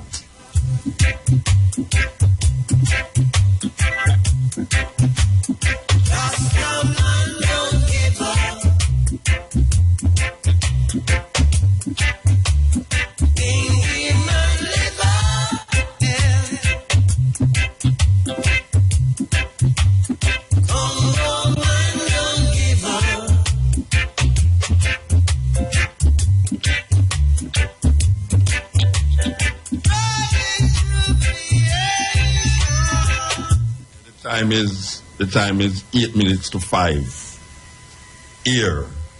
Can you believe that? It's 12 o'clock in Jamaica. Well, 8 minutes to 12 in Jamaica. It's unbelievable. It's unbelievable. You know what I mean? Like, this is something to 5 or so. My brethren, since you come here, where do since you come here? Well, the first day we kind of were trying to sort out this program. So me. Oh, so you did that? Meaning I was taking the journey because I want to see as much of the place as possible, you know. So I did all the checks then with the brethren and drive up and down. Okay. Today was a really different day though. There are various different brethren who have been coming in, Rastafari brethren. Okay, yeah. Today we were taking about 6 of us to one of the close communities to Abidjan, about 20 minutes away from here. It's about 150 brethren who have formed an association of Rastafari artisans and artists. Okay. You know, I invite, the brethren them were supposed to come. I don't know if they can make it. Same. But that's why I say, no, the time is so strange. Yeah. That the brethren, they came to the hotel and would say, all right, come, invite, we could talk and thing, but I don't see them yet. I think they're supposed to be at the opening as well, so you might get a you mean they're coming tonight? Yeah, they were so, yeah man, that's why I said, I invite so much people, but because the time so strange to do a program, because really and truly, this station now, they just play music. They wouldn't be doing well rather, so no. But a lot of ones, the time kind of get funny. The time kind of funny, you know. Well, me tell you about this little trip though, Muta. It's about 20 minutes away, and you know the city look very organized and stuff. But where the village is a little off the main, so it's a dirt road now. We were in a 30-seater coaster bus, and about 15 minutes walk before we got to the village. We had to get out because the bus wasn't able to take the road. Yeah. Brethren them come meet us, and then when they took us back to the camp, you know, we were met by a female choir singing Nyabingate chants in French. That was really moving. Ijanya, myself, Sister Mirja from Marley, and someone else, Sister Antoinette from Niger, another Jamaican woman. But yeah, that reception lasted maybe about 45 minutes with them telling us of the struggle, and it's the same struggle, Muta. They've been shifted over time for different bulldoze and them thing, you know. Yeah, the person that tell me about this. And you go have South Africa, the same thing. Same thing. It's that is the challenge, and they're making, you know, temporary accommodation with cheap lumber. I think this festival with the conference, I think a lot of Ivorians will get that kind of another perspective, maybe not a different, with another perspective of what they think they knew and they never know. You know, I think we being here now, it will make a lot of difference in the perception of Rastafari Anyasa. You know, because we were invited here. We have to say almost like, it's like the government invite here, because one of the chief organizers is the Minister of Industry, right? One of the chief organizers is the Minister of Industry. And for the Minister of Industry, if you take onto themselves the structure of festival like this and then say, we really want Rasta involvement in this, to talk about Rasta and the aspects of Rasta. I think it will have a profound, it will have a profound effect. But it looks like a very intelligent approach. And when you look at what is written as the objective and the layout of the program, if you come to this 3-4 day festival and really participate in what is laid in front of you with the resources that have been brought together, you shouldn't leave with a shallow understanding of what has contributed to this music and the depth and the journey that this music has made around the world. So, you know, in my mind, it draws from existing templates, but it also establishes itself as something serious for Africa. And, you know, I know that they're linked to scholarly institutions like one in Senegal, Cardestria, which is really why I'm here. They recommended my participation based on work. The Senegalese. Oh, you was there the other day. Yeah, based on stuff that we've done in the past. So what I'm saying is that it is already networked into thinking how to best do this for its population, you know, and how to negotiate the best understanding from what is out there. When I look, there's a real strong emphasis on philosophy, you know. But we'll take a break because, you know, say it's 2 minutes to 5 in Côte d'Ivoire and it's 2 minutes to 12 in Jamaica at this moment. And you are tuned to IRFM, Zion FM, very historic broadcast that is taking place here. We have to keep saying it. I will come back to Jamaica, we will keep saying it to make people get jealous. 30 different radio stations in Jamaica, we want them jealous over it. So we want you to know that we will be here again tomorrow, which is today in Jamaica. Well, 1 minute time it will be tomorrow in Jamaica. We will be here for the stepping razor, the art of war. And now we know that the stepping razor later will have a different approach, a different perspective, because we say it don't start late like now, and people will feel weird for really come at that hours at the night, which I think is about 7 o'clock it starts. It's going to start 7 o'clock, our time. I'm going to say our time, that's what now. It's our time. Our time it's going to start 7 o'clock. And Jamaica time, it's 2 o'clock as usual. 2 to 5:45. The stepping razor, the art of war. And the time now in Jamaica is 12 o'clock, 5 o'clock in Ivory Coast. You're not saying nothing till you're Ivory. Thought-provoking, always smoking, lyrics like a bazooka. You are listening to Mutabaruka.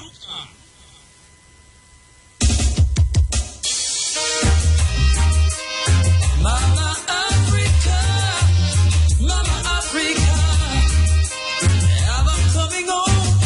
I'm coming home, Hello, Mama Africa, how are you? I'm feeling fine, and I hope you're fine too. Hello, Mama Africa, how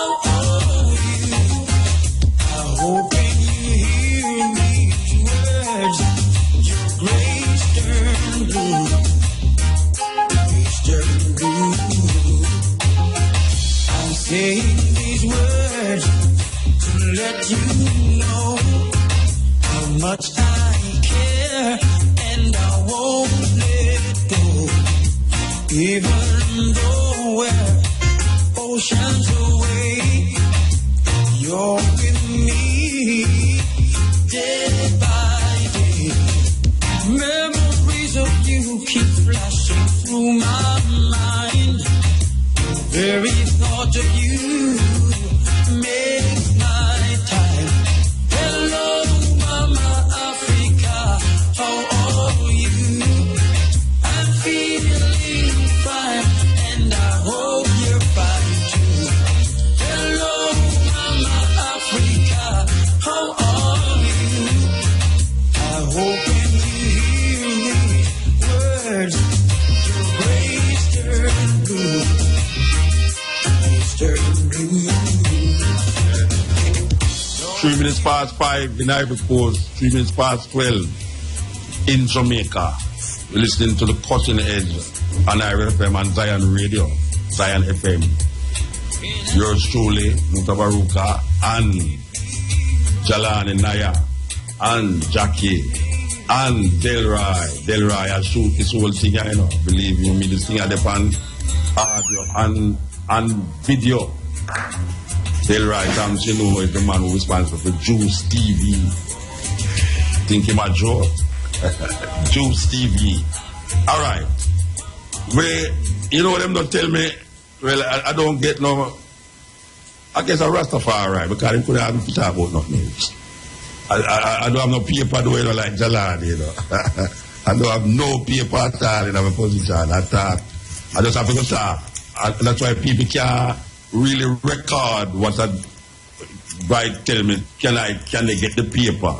They have to actually listen to me or actually have a tape recorder, but I don't have no paper prepared. Well, you know, Muta, I think the idea is to really discourage reading papers and presentation of papers. And what I have heard from the organizers is that the format is really encouraging roundtable reasonings.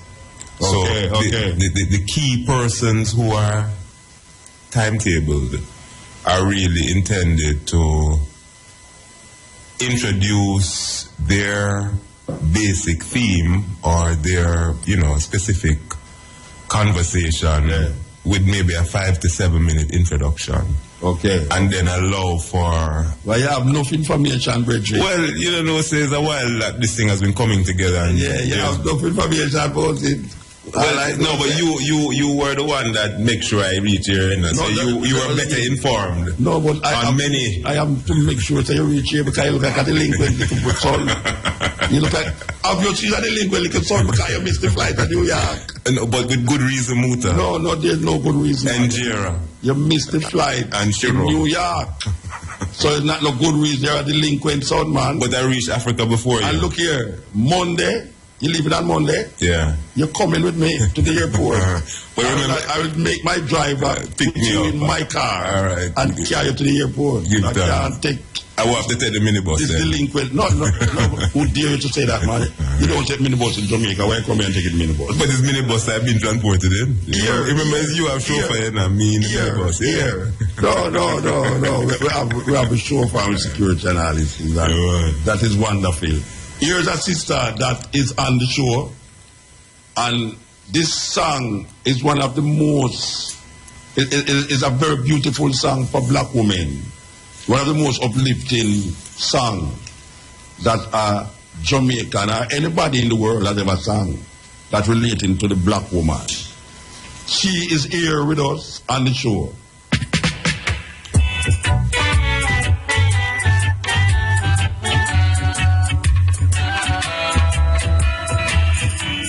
Sister Judy Moat, right here in Côte, will perform. Black woman, black woman, like you trotted long. You trot one of life's roughest road to get the heaviest load. To be someone to belong, but you're never in your mind and the half burn on. Don't give up now, just pray for strength now, for you are dedicate my song. La la la la la la la la la.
some people might scoff at what we're doing in relationship to Rastafari and the movement in Africa.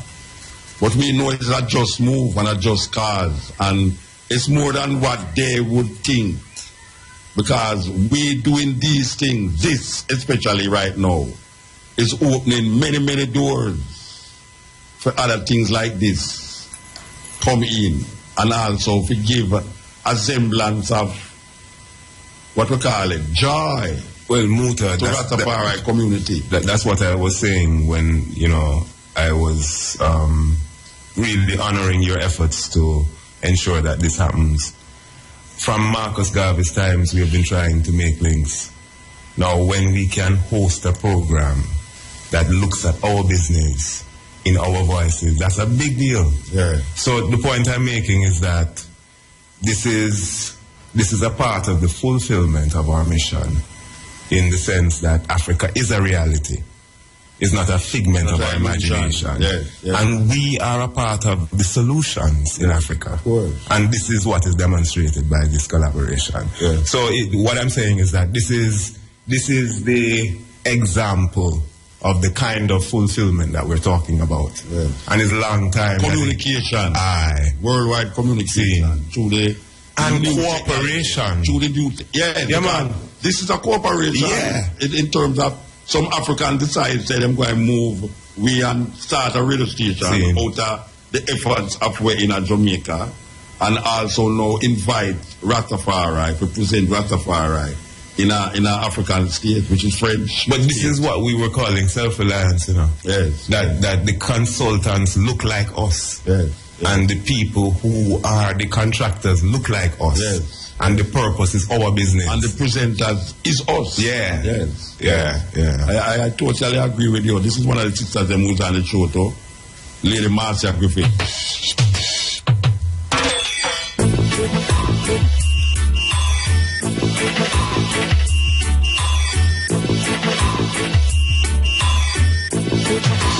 I shall sing as long as I live, and as long as I live, I shall sing, and I shall sing as long as I live, and as long as I live, I shall sing. Even though I'm old, but I'm young, a little weak, but I know I am strong, old enough to know what's right, young enough to dance all night, too weak to hold it back, strong enough to give your heart attack. The situation sweet my soul, as long as I live, I shall sing, as long as I live, and as long as I live, I shall sing, I shall sing. Lady Marcia Griffith, when the Africans came to Jamaica and said they must start a radio station, we take it serious because when the man them come, them they really serious. And 7 months ago, we see that them start a radio station. Just 7 months. This station is 7 months old. And this is 7 months after we are here in Africa and the radio station hosting a program that actually originates in Jamaica. So big up the owners of Zion FM. As we said, we hope to have the chief man on the program, on the stepping razor, little more from this. We send Garvey, Marcus, Garvey's son, Julius Garvey. We hope he can wait. And the chief program on this. But him not understand English. You understand English? See, they don't understand English. Me understand French, or you don't understand English. I understand that. So we can't understand language. We can't understand language. This is the program manager. Say something to Jamaica. Say something to Jamaica.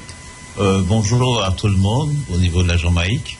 Nous sommes en Côte d'Ivoire. Je suis Guy Alain Manet, le directeur de la station. Nous sommes très heureux d'être en contact avec vous. Et vous devez savoir qu'en Jamaïque, maintenant, nous aurons un lien entre votre radio et la nôtre. Et nous allons diffuser votre programme en Côte d'Ivoire maintenant à partir de Mutabaruka. Je pense que les programmes de Mutabaruka seront sur nos antennes. Je crois qu'il n'y a pas de problème. C'est le lien entre l'Afrique et la Jamaïque. Merci beaucoup. Well, I tell you. No, you know, I and some people, some Rasta clash with the argument, and I'm going to tell you why me and them clash. Some hardcore Orthodox church Rasta, I tell you about Amharic. So here I tell them, I say, look, you see me now, if me I learn a language right now, French me want to know. Because most of the African them, I want to communicate with is French, them talk, and language to communicate. The second language that Haile Selassie learned was French. It was a man from Guadeloupe teach Haile Selassie French. And I say, what is the purpose of for just aesthetics or for just whatsoever, for learn a language that I not going to use outside of the country where it come from? Just because I is a Rasta? No. The majority of people from here so go right round to Egypt, to Ethiopia, talking French. I should know French. I don't care if it's a colonial master language, but it serves me because when I go to Europe and I see some African with them white wife, and I talk to the African, and it's the white wife of a interpret what I say to this African, and the African have to say where he must say, and the white. So I have to go through a white person again to know what this French brethren I say, because him have the white woman language, and I have a white man language, and don't know how to talk the next white man language. I want to learn French. French is my second language, well, my fourth language. But you should probably learn Ethiopian as well, the Amharic too. No, but I want to learn a whole heap of language, If I had a choice between French and Amharic, yeah, man, I tell you the truth, I don't care what Rasta want to tell me, If I have a choice between Amharic and French, it's French. But okay, Muta, yes. if I might consider what is the strategic reason why Rastafari hold the Amharic, 97 million people live in Ethiopia, right? That is one of the largest single population of Africans, and it brags itself as having one of the, foundation African languages without the kind of influences of the other alphabets and them kind of things, even though people argue that there are other influences. Now, when you look at Amharic and its connection to a spiritual tradition in Christianity as well, there are those who argue that it links them back to the Geese that... So it's two things. It still is alive politically, and it is alive somewhat liturgically through the Orthodox Church. Yeah, but I can tell you something. Yeah. I can tell you something. You see, all of those things when you just say, I know that, and that's Rasta sentimentality. But we'll finish what I said, though. With sentiment. It's more than sentiment, though. Yeah, it's sentiment because... Let me say why I say it's more no purpose when I am here. It serves me no purpose when I'm in Senegal. It serves me no purpose when I'm in Mauritania, when I'm in Morocco, when I'm in Algeria, when I'm in Tunisia. It serves me no purpose. I have to go to Ethiopia, I go to Washington. So you're not going to Ethiopia then? I have been to Ethiopia many times. Ethiopia is not my first choice of living space in Africa. Let's put it that way. Yeah. Ethiopia is not my first choice of living space in Africa. That means I'm not going to live. If I left Jamaica, the only place I'm going to live outside of Jamaica is Africa. But it might not be Ethiopia. Ethiopia is not the first choice. You understand? So, in terms of communication, and it might sound weird coming from a man who says he's a Rasta man, in terms of communication, I would say, especially right now, I have been to more French-speaking African countries than Amharic-speaking African countries. I've been to Ethiopia about 3 times. I've been to Nigeria 2 times. I've been to South Africa about 8 times. And I've been to other, like, coming here, going to Senegal, Gambia, all these places. I say it served me better. When I go to Europe, most of the African them I meet talk French. It's just that. That's a my thing, you know. That's a my thing. That is not a Rasta thing, you know. That's a my thing. You know, I never learned something out of just mere cultural fun, sentiments, but it must be practical and usable. But I would want to learn both. No, I would say I would learn both. I never say I would learn both. You know, I say if I had a choice between languages, I never say I would learn American. You know. But if I had a choice, if a man come to me now and say, Muta, I'm going to pay your school fee for go learn either Amharic or either French. Which one you that choose? That's the French. I mean that. Condemn it, but I mean that. This is the cutting edge. And I refer with Africa. All right, we have a sister. We have a sister here. She saved the man them last night because what happened now is that we are looking for a wire to connect the computer right, you know.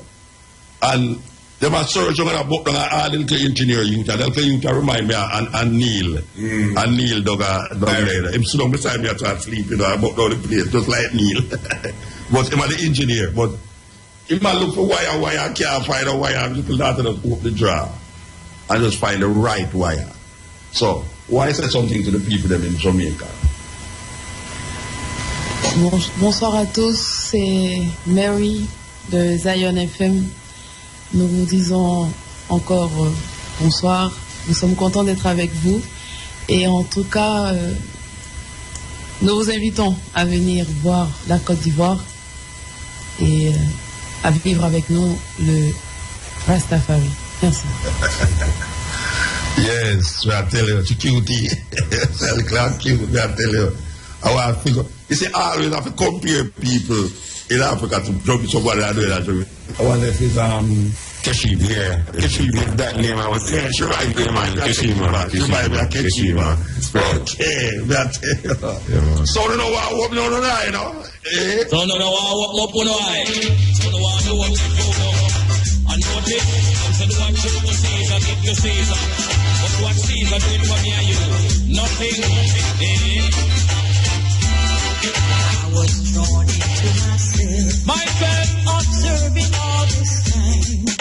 From every angle that I see, my people, you need intel. Others have turned to crime, so they die from time to time. We'd like to ask you leaders, what have you got in mind? The people, them a fool, and them a obedient. Them no see the food prices, one my God, them a fool, and them a obedient. Them no want me demonstrate to make the food price drop. Them a fool. I can hear enough bully for fire burn against Mutabaruka, you know, you would say French versus Amharic, choose French, you know. But we can't set the fire. We can't set the fire. Can we have fire can't burn fire. Another thing I saw in vision, right in front of these eyes. My eyes. Sisters prostituting, selling away their lives. They get but very little pay. The ones who clean the mess. $100. I know the team who sits on top, rates themselves the best. But I see the fire spreading. It's getting hotter and hot. The haves will wanna be in the shoes of the have-nots. The sign is on your door, then you will be safe for sure. Call from Jamaica, you know, but you know, say possible still, you know.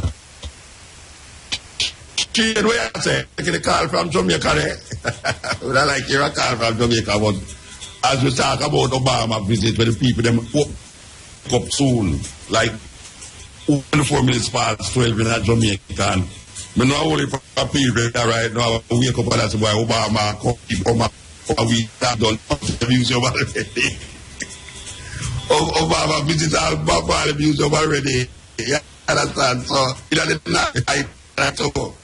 you know, say, things are not what they seem. All the while, things are not what they seem.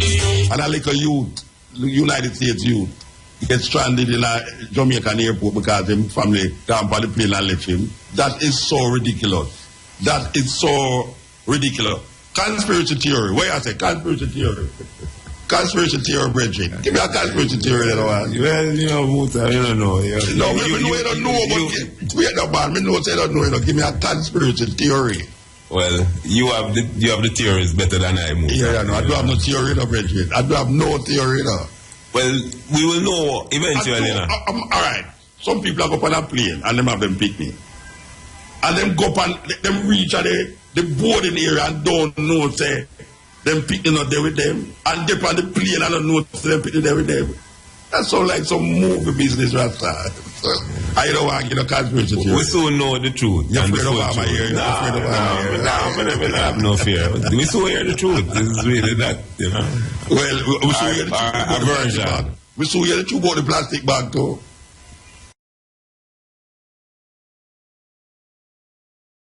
Them throw where the so-called mad guy throw over the wall. You know.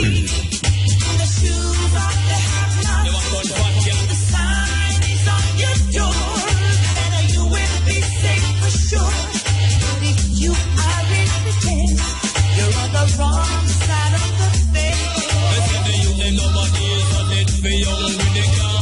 Find not a blood for her, no money they can't. Find no food for mind, them making evil. Only the good they run a thing on reality. They must say food, they must say a video. They must say the food price is warm, boy. They must say food, they must say a video. The people want them on the street and make the food price drop. They must say food, they must say a video. Tell all the politicians, they made a ton of reality. Yes, me a fling down reality. Follow me no massive man too. Reality. Yes, me a fling down reality. The youth, them a need for young. When me come, we set up so much bridge in our way that with a one life we would have crossed any of them at all. But there's no bridge we cross over the years. No bridge.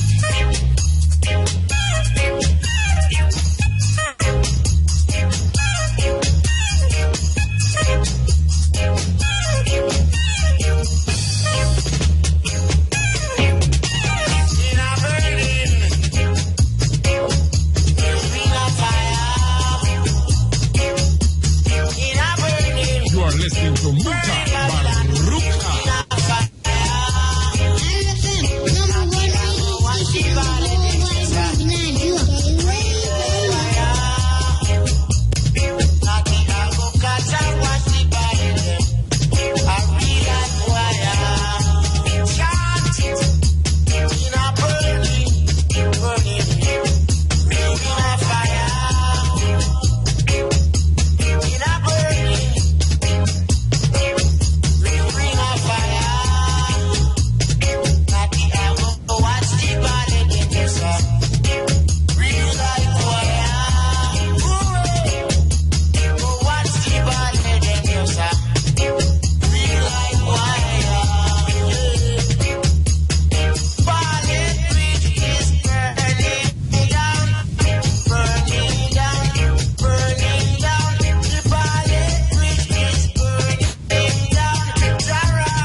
we are told that it can't take the Jamaican call, the local call.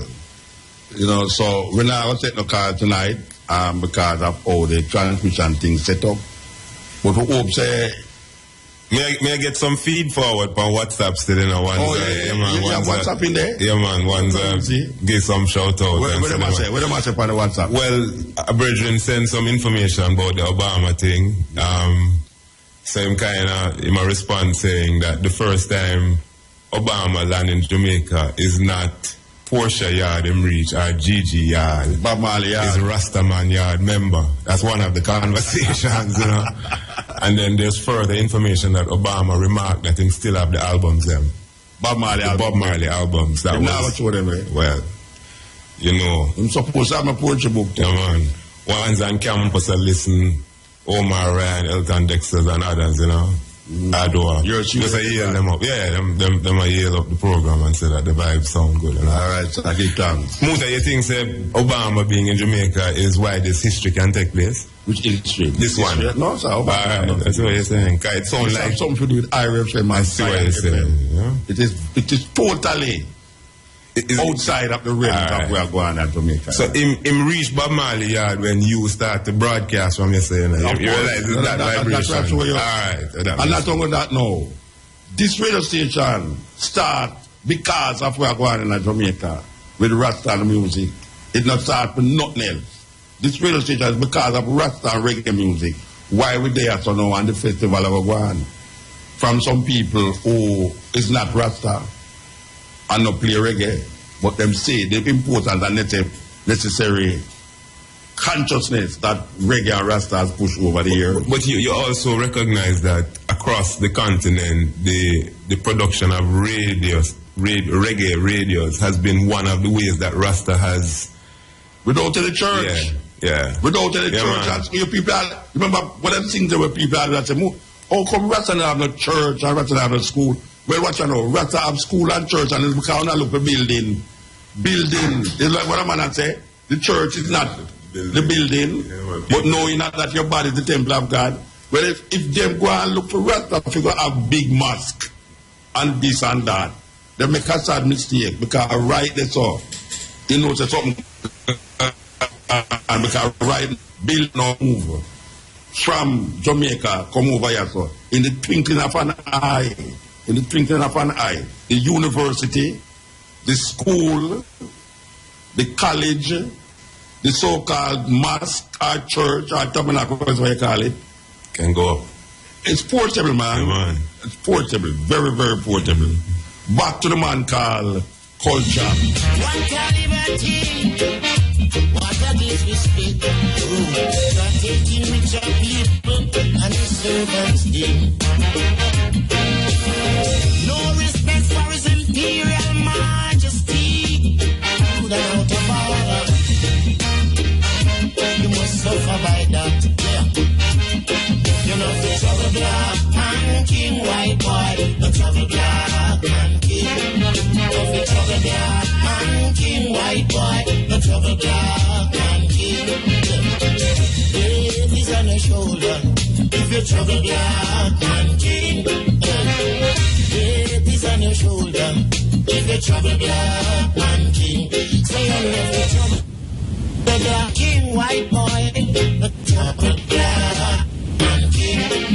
If you country, black man king, white boy. The trouble black man king. Babies on your shoulder. If you trouble black man king. Babies on your shoulder. If you trouble the black man king. You brought I down here, then you slave I. No respect for the sons of Rastafari. You slave I already, and all in your intention. Hey, but if you think you're bad on me, come try it again. What? You love the trouble black man king, white boy, the trouble black man king. The trouble the black man king, white boy, the trouble the black man. Oh yeah, yeah.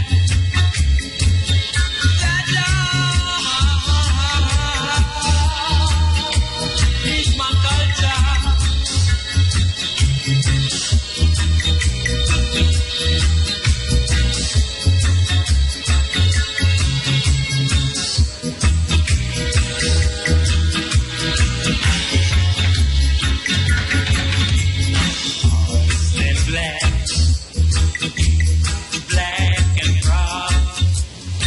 stand black. And that is something where them can't get out of the way. No care where we go. At that we are stand up for. Black and proud. Say it loud. We want to hear love Arthur Thompson, which is my Virginia brother. You might listen from in England there, London to be specific. Your brother say Yale, Delroy say Yale. They are going to Delroy, your brother in England.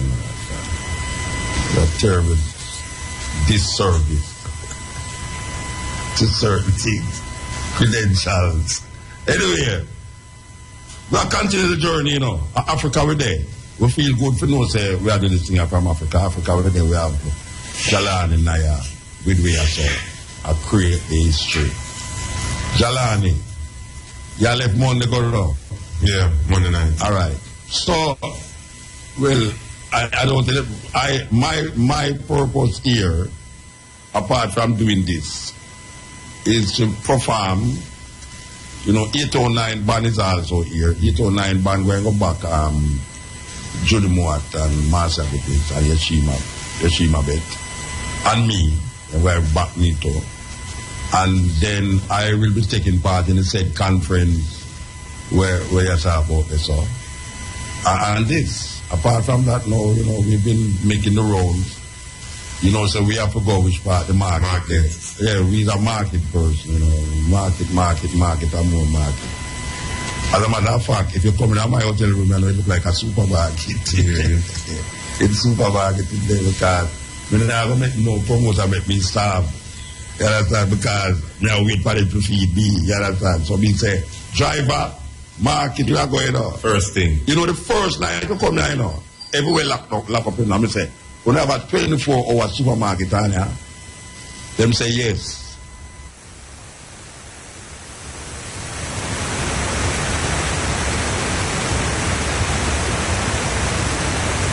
Ivory FM really rocking, you know.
Get here right now. We're not holding up.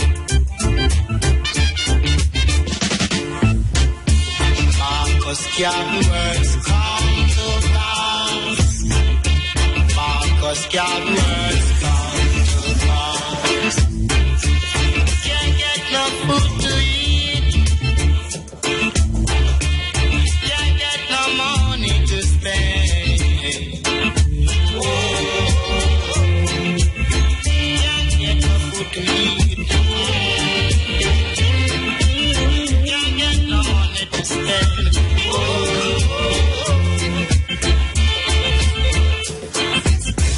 Come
in a few grounds in what we call broadcasting, cutting edge, live from the wall to Ivory Coast. And to make it even sweeter now, to make it sweeter. We started out the program talking about the expunging of Marcus Garvey and the visit of President Obama, which happened Wednesday and not Thursday. Bob Marley means almost his first stop. He went here in the night while all the Jamaicans were sleeping. The President of America was visiting Bob Marley. So it's sweet day.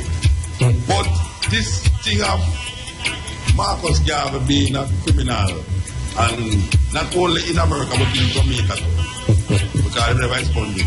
We have in the studio with us Julius Garvey, the second son of Marcus Messiah Garvey, and we want to give thanks that they wake up out of your bed. For your father, give thanks. We know that there seems to be something happening between me and you. I don't know it's what. You can't explain it. I don't know if you can explain it. Well, there's a time in the affairs of men, you know. Things happen. Yeah. The whirlwind, as the old man said. Yeah. So there's synchronicity. Yes. And so it's cycle. We start to find ourselves connected in Africa, which is a beautiful thing. Yes. And I'm feeling like in an illustrious company when every time they call you, them call Muta. I don't know what is happening here. You know? Well, you know, one part is legacy directly. Yes.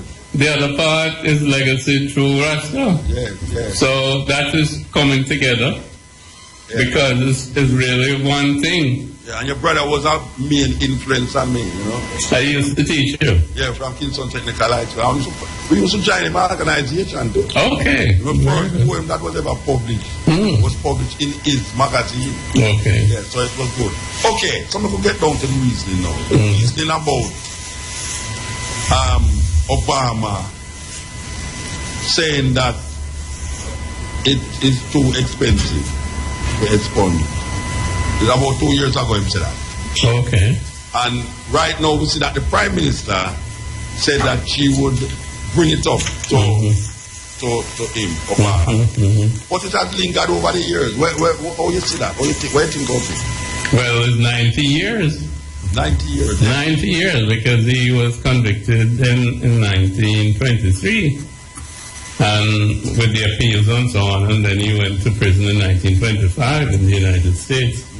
So it's all this time, and the sentence was commuted in 1927 when he was sent back to Jamaica. He was deported straight from prison without any ability to put his organization together, his affairs together, and so on. So it is just one downpression after another, you see, to prevent the rise of a leader of African people.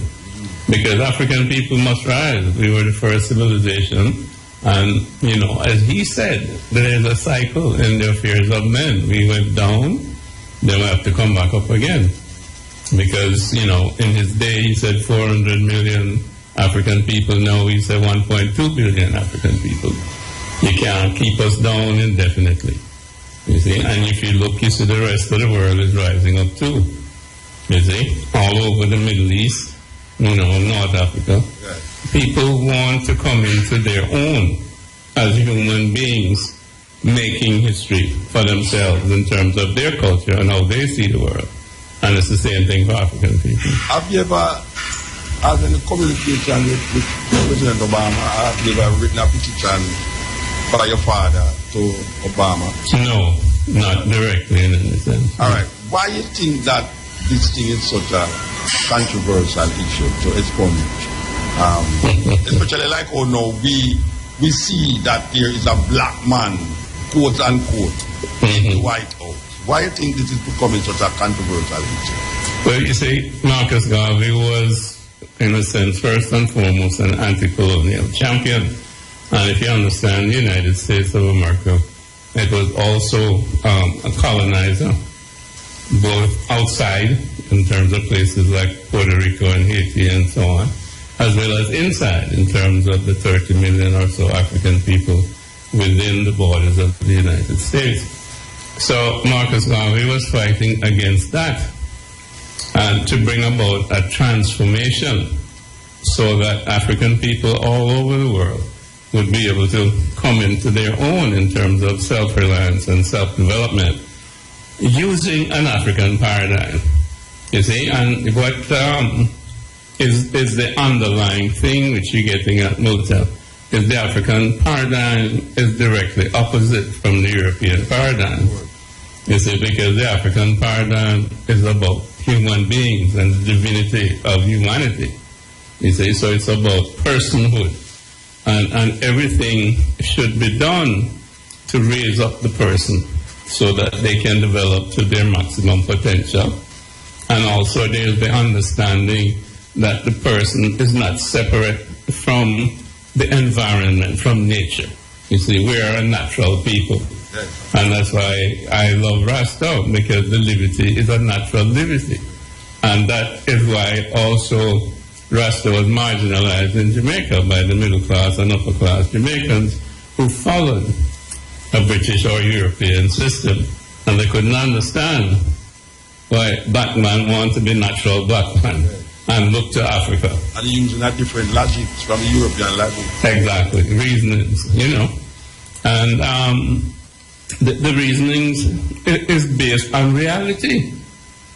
You see, I think Europeans still don't understand humanity. I was saying to your wife as we were coming over here, I have a book at home in my library that talks about the 7 or 8 different theories of human nature. No, you don't have theories of human nature. There's one human nature. You understand what I mean? So you know your nature, I know my nature. I don't have any problem in terms of human nature. I don't need a theory. You see what I mean? But them still searching because them coming from a certain ignorance. You see, they won't look inside. You see, them looking outside for everything. And them separate out themselves from other people as well as from nature. So what they're doing is very destructive. And if you look and see where European civilization is headed, it's destroying the planet. All right, given the hype that was centered around President Obama, like that was like, okay, the savior has come, we're going to save black people. But given the record now, after nearly 8 years in the White House, tell me what you think is Obama's best and worst achievement at present.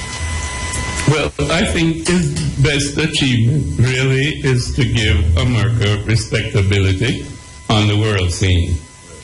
Because if you look back, you remember Bush. Yeah, they really create. I mean, nobody in the world respected him. Yet he lied to the American people, you know, about weapons of mass destruction. He lied to the rest of the world, including the British and so on, to bring them along with him. You know, so that he had no reputation. Okay, Obama restored the respect for America.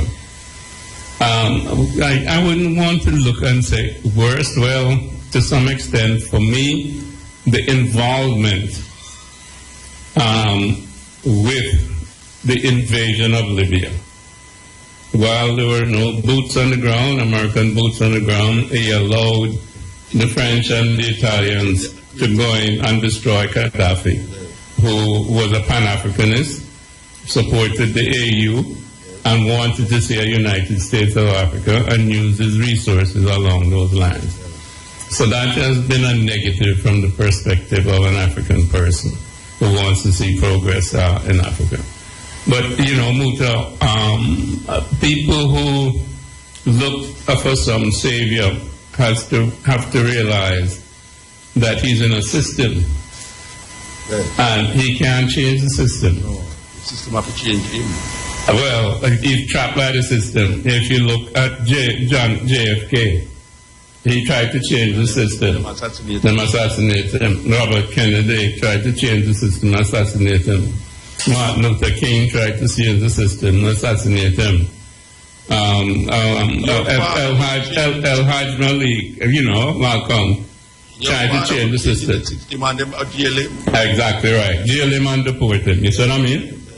And still try to destroy his legacy by associating it with criminality. You see? So this is how the system works.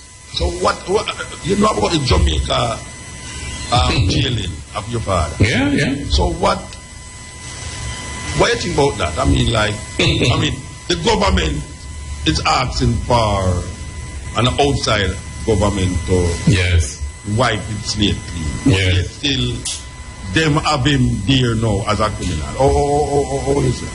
Boy, I'm not a biblical scholar, but I think there's something there that say you must take the mote out of your own eye or something like that before you go point finger. For the next man. You see what I mean? So there's a certain hypocrisy.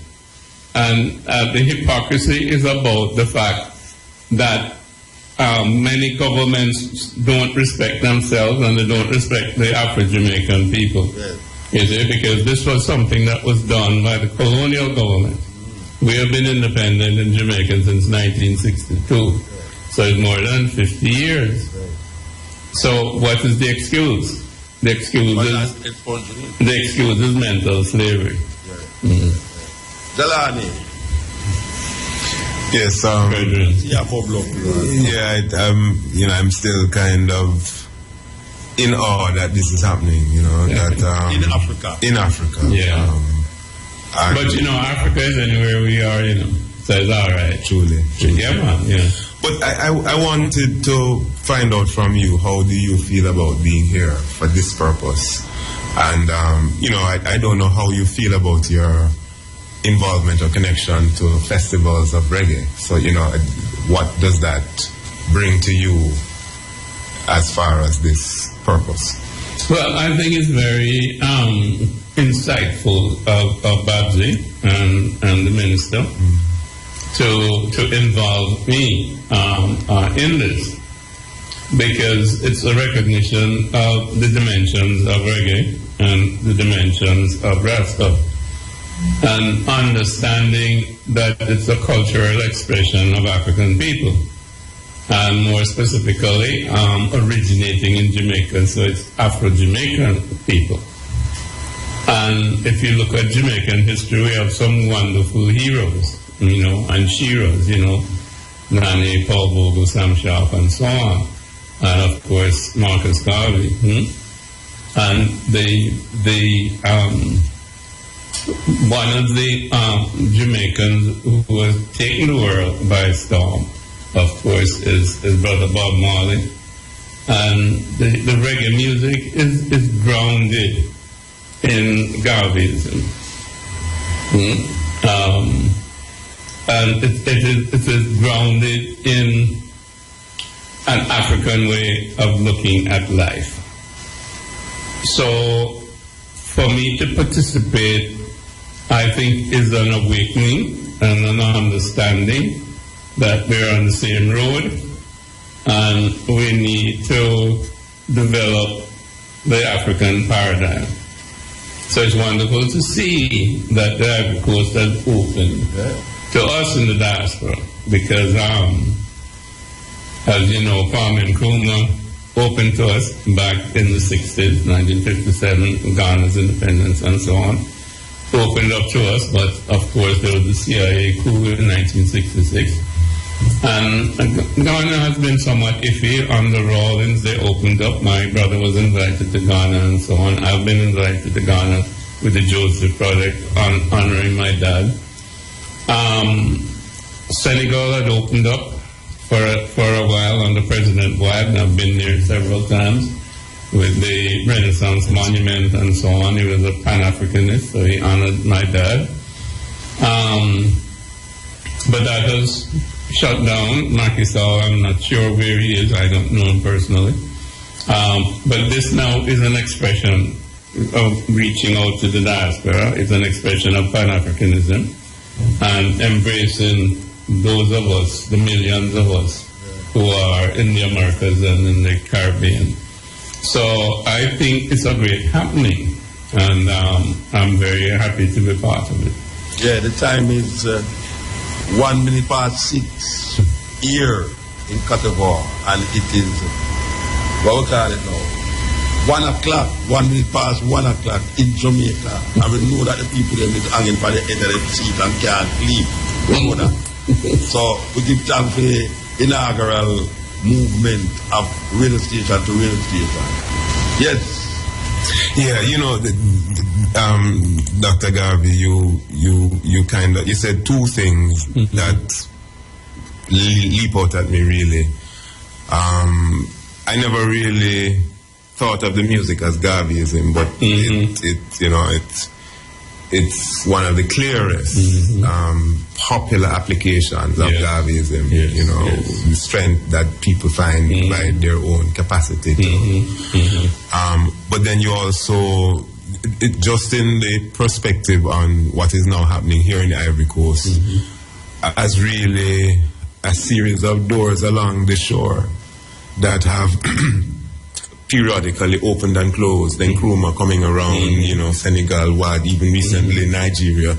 So, it's almost as though we still are washing these shores to find the door opening up in the consistent way.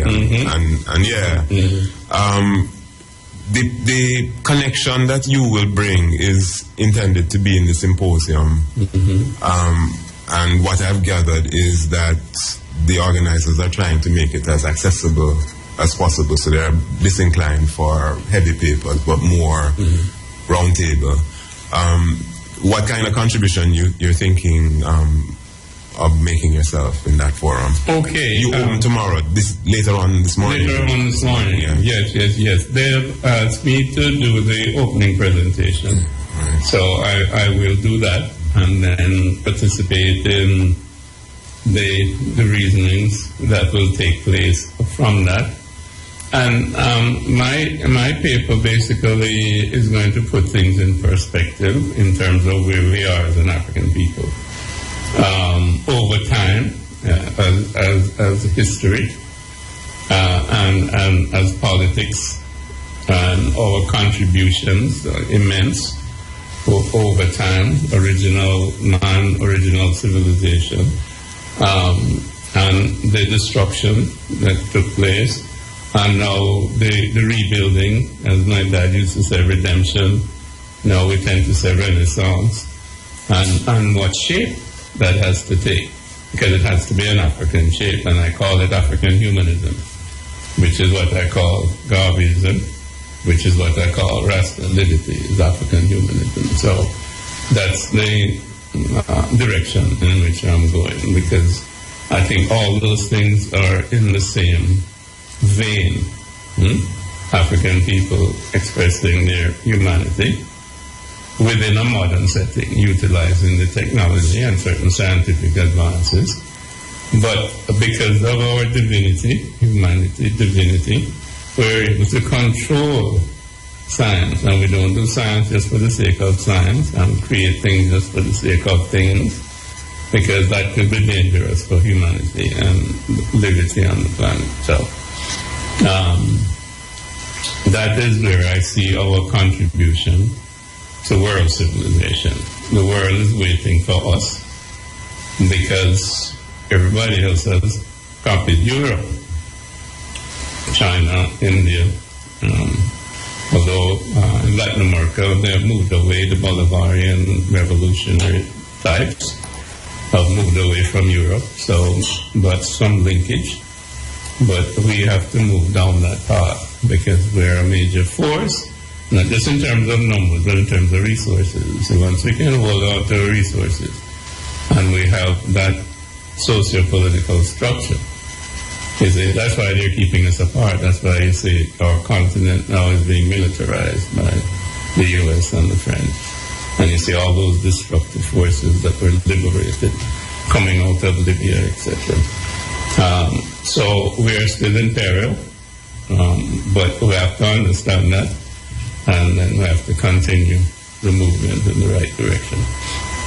Yeah, this is the Cutting Edge on IRFM, coming to you live from the Ivory Coast in Africa all the way to Jamaica and IRFM.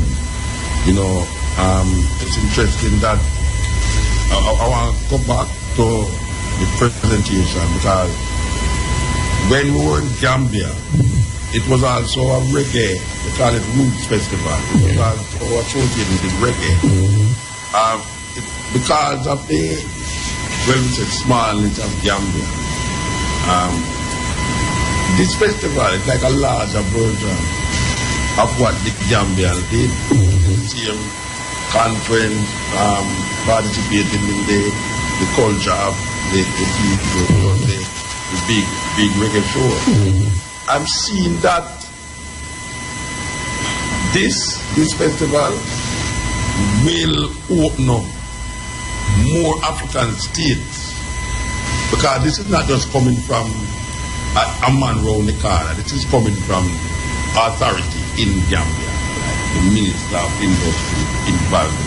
I'm seeing that this Ivory Coast, other places to open Africa to reggae and Rasta, so that Rasta and reggae can show the world and show Africa what it meant before people start to feel that it disappeared to white people and these things. Because Bob Marley ever said, you know, this music so rich to white people, and it's Africa I'm not talking about. You know? Oh, you see your movement now in terms of going to all these places. I mean, getting up 4 o'clock in the morning. Come to an interview with Mutabaruka. Well, Mutaman, I wouldn't do this for anybody else but you. Me now get up before cock crow, you know. I mean, I hear cock crow yet. I don't hear anything about it. At the first day I come right now, do I know about the mosquito thing? And never wife open but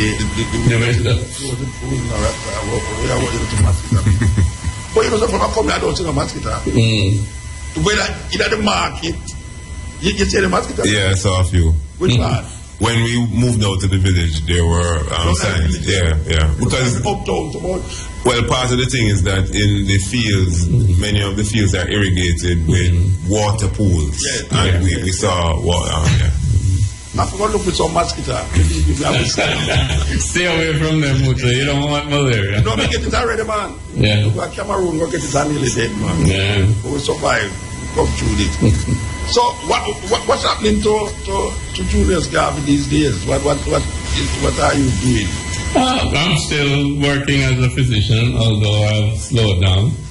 And I still try to do my little thing in terms of the legacy. I go where people call me and ask me to go and speak, etc., etc. And, you know, I look on this as something that I see as a development, because you see, Rasta and reggae represents culture. And culture is the milieu in which people live. You see, people can hold on to the music, and they can hold on to ITAL, and they can hold on to the reasonings. Now, I see Garveyism as the reasonings, because the old man was definitely a prophet. The man was a tremendous genius, and I'm not saying that because he was my father. I'm saying that in an objective sense, because he prophesied everything that is happening. Everything that is happening. And it's not miraculous, it's just the genius, you know what I mean, of his intelligence to look at things and see where they're going. He extrapolates. You know, if you see man a beat up man, you know they're going to be blowback. I mean, you know, it's like common sense, but it's at a higher level of common sense. So, his philosophy and his theology, his economic, political, social ideas were created by him for African people, and is based on, well, I use big word, African ontology and epistemology. I mean, is the real thing, the real thing. Somehow, he was able to look into himself and see his divinity and be totally autonomous in terms of his mental functioning. He was master of his mind and his world. He said it himself. He said, I have an original African mind. Now, not too many people can say that, you know. Not too many people can say them have any kind of original mind. I mean, you really have to have been inside yourself. So he was a gift to us as an African person, to us African people. And he blazed the trail, he opened the way, he draw the map and say, this is the territory. So you have to go down these roads and turn the corner here and go over here on the left and thing. Rasta has to embrace that fully because it has the strength at this point of dedicated people. You know, I mean, obviously you have pseudo Rasta. I mean, we know that. But the genuine Rasta is a man who has looked into himself, you know. And I've seen the Buddha say your original face before you was born. That means you really come to understand yourself. And then you live your life based on that understanding. And that is what Marcus Garvey talked about, the transformation, self-transformation. And if you read his stuff, he talks about it all over the place, self-transformation. And that is what he was trying to get African people to do, to shed the mental chains, get rid of the propaganda and the false ideas, and come into line with their true spiritual self, which is their connection to divinity. And when you do that, boy, nobody can beat black man. Nobody can beat any man who's able to do that, you know what I mean? Because your foundation then is the creator of the universe. And you don't have anything stronger than that. And I think that's where his strength was. Yeah. Yeah, you know, it's always good to, I suppose, have the experience that gives you what you come with now. And I'm listening to what you talk about self-transformation as one of the salient products brought by Marcus Garvey in terms of his intention for us. Mm-hmm. And I'm curious as to how do you feel about the capacity of younger persons, you know, whether it's Pan-African, Rastafari, how do you see that intention employed by young people? Hold on, start. We'll come back. We want to tell you that it's 15 minutes, 14 minutes past 6 in Ivory Coast, and it's 14 minutes past 1 in Jamaica, and this is the cutting edge.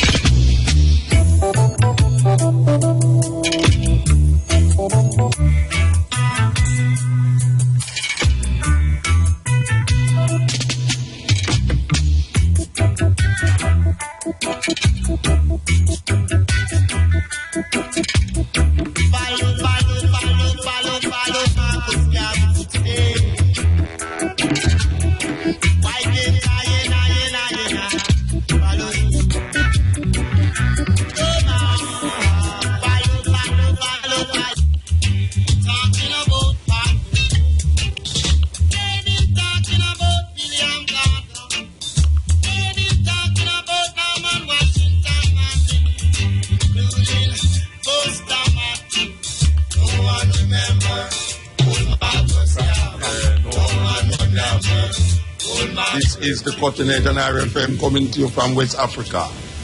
So there's a question on the board that Jalani posed to Mr. Garvey here. I don't know what Mr. Garvey, if he say it's Garvey goes in the studio, right? All right.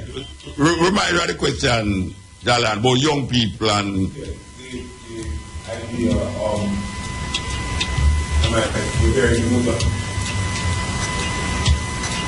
all right, hold on. The engineer work out something else. I don't know where I'm going right when I hear it. Yes, fix this microphone when I hear him inside it. So. Yeah, right that's right. It's supposed to be right that's right. Yeah. You hear me now? Still, yeah, I'm back. Yeah, so, Dr. Garvey, in responding, talked about the importance of self-transformation and, going inside to achieve the progress that Marcus Garvey envisioned for us. And I was asking him from the experience, in different locations among African and diaspora and diaspora and Africans. What is his sense of this generation's capacity for that same self-transformation? Yeah, well, the capacity is there because we're born with that capacity. One of the problems is that our culture points us in a different direction outside of ourselves.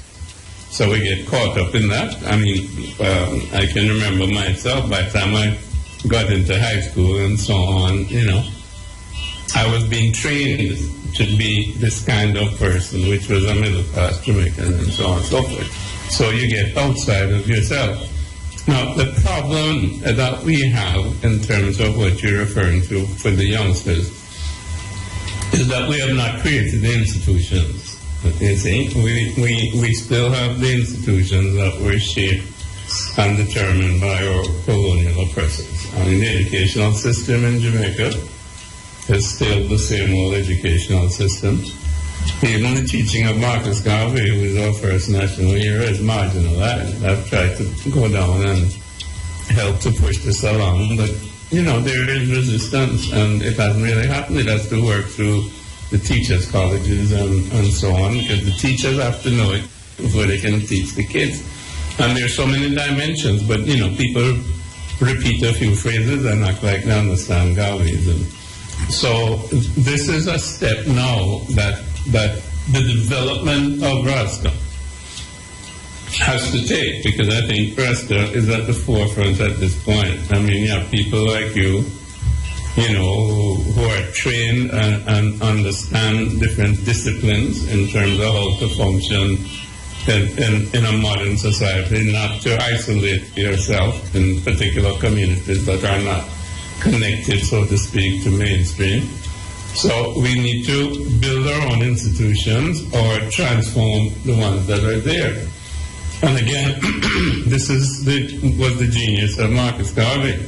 As he said, organization, and unity and organization. Now that is lacking in terms of Rasta. And I'm saying Rasta in the larger sense. I'm saying conscious African people.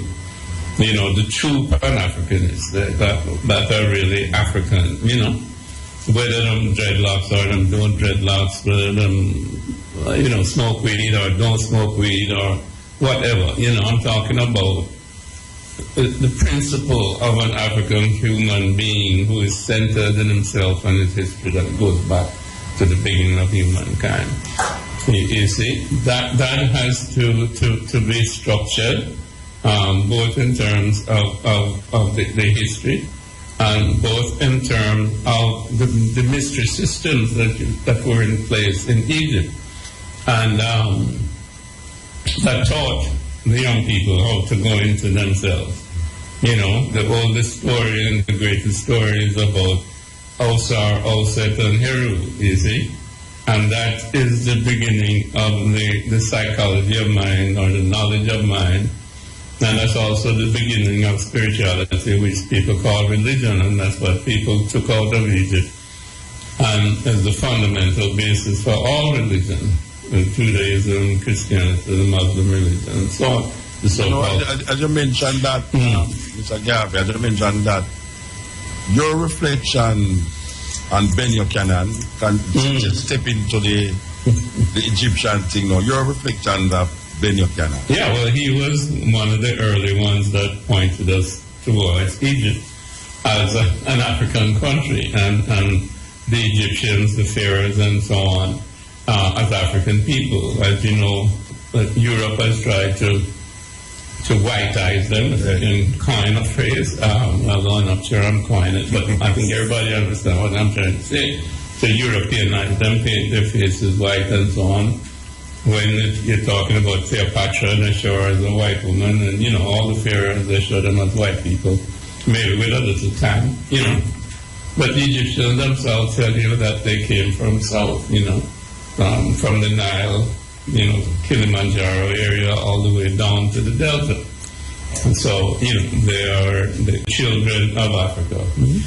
Well, Ethiopia, or Meroe, or Kush, the civilization, that Kush Nubia, which created them, you see. Now, Dr. Ben tuned us into that. He was self-taught. And of course, like all original African geniuses, he was ridiculed by the so-called Egyptologists and so on and so forth. But then that work was picked up by other people like Asa Hilliard and others, John Henry Clark, etc., so that we now have a much fuller understanding of our history. And we have been able, Sheikh Anta Diop, we have been able to recapture. We have been able to recapture our original civilization, you see, so that we can build on that foundation, just as Europe built on Greece. And of course, Greece borrowed everything from Africa and the Middle East. You see, there was no, you know, Greek genius, this sudden flowering of civilization. There was a continuity and a borrowing and so on, which is the way human beings have always functioned. So Dr. Ben hooked us back into that. Great contributor.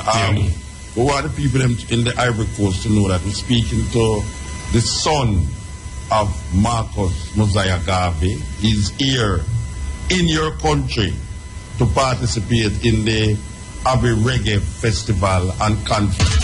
The International Abidjan Reggae Festival, Abbey Reggae, the first edition, 9, 10, 11, 12, April 2015 at Planet La Culture. In attraction, Alpha Blondie, Morgan Retail, Third World, I3, Kimani Marley, Jalud, Mutabaruka, and many more.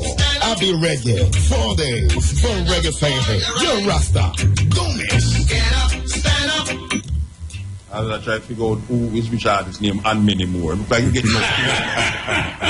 It's the most popular one. Which artist's name and many more. It looks like that brother get enough to it up. But like if we come here, this, that, and many more. But I say, why it's popular, man? Okay.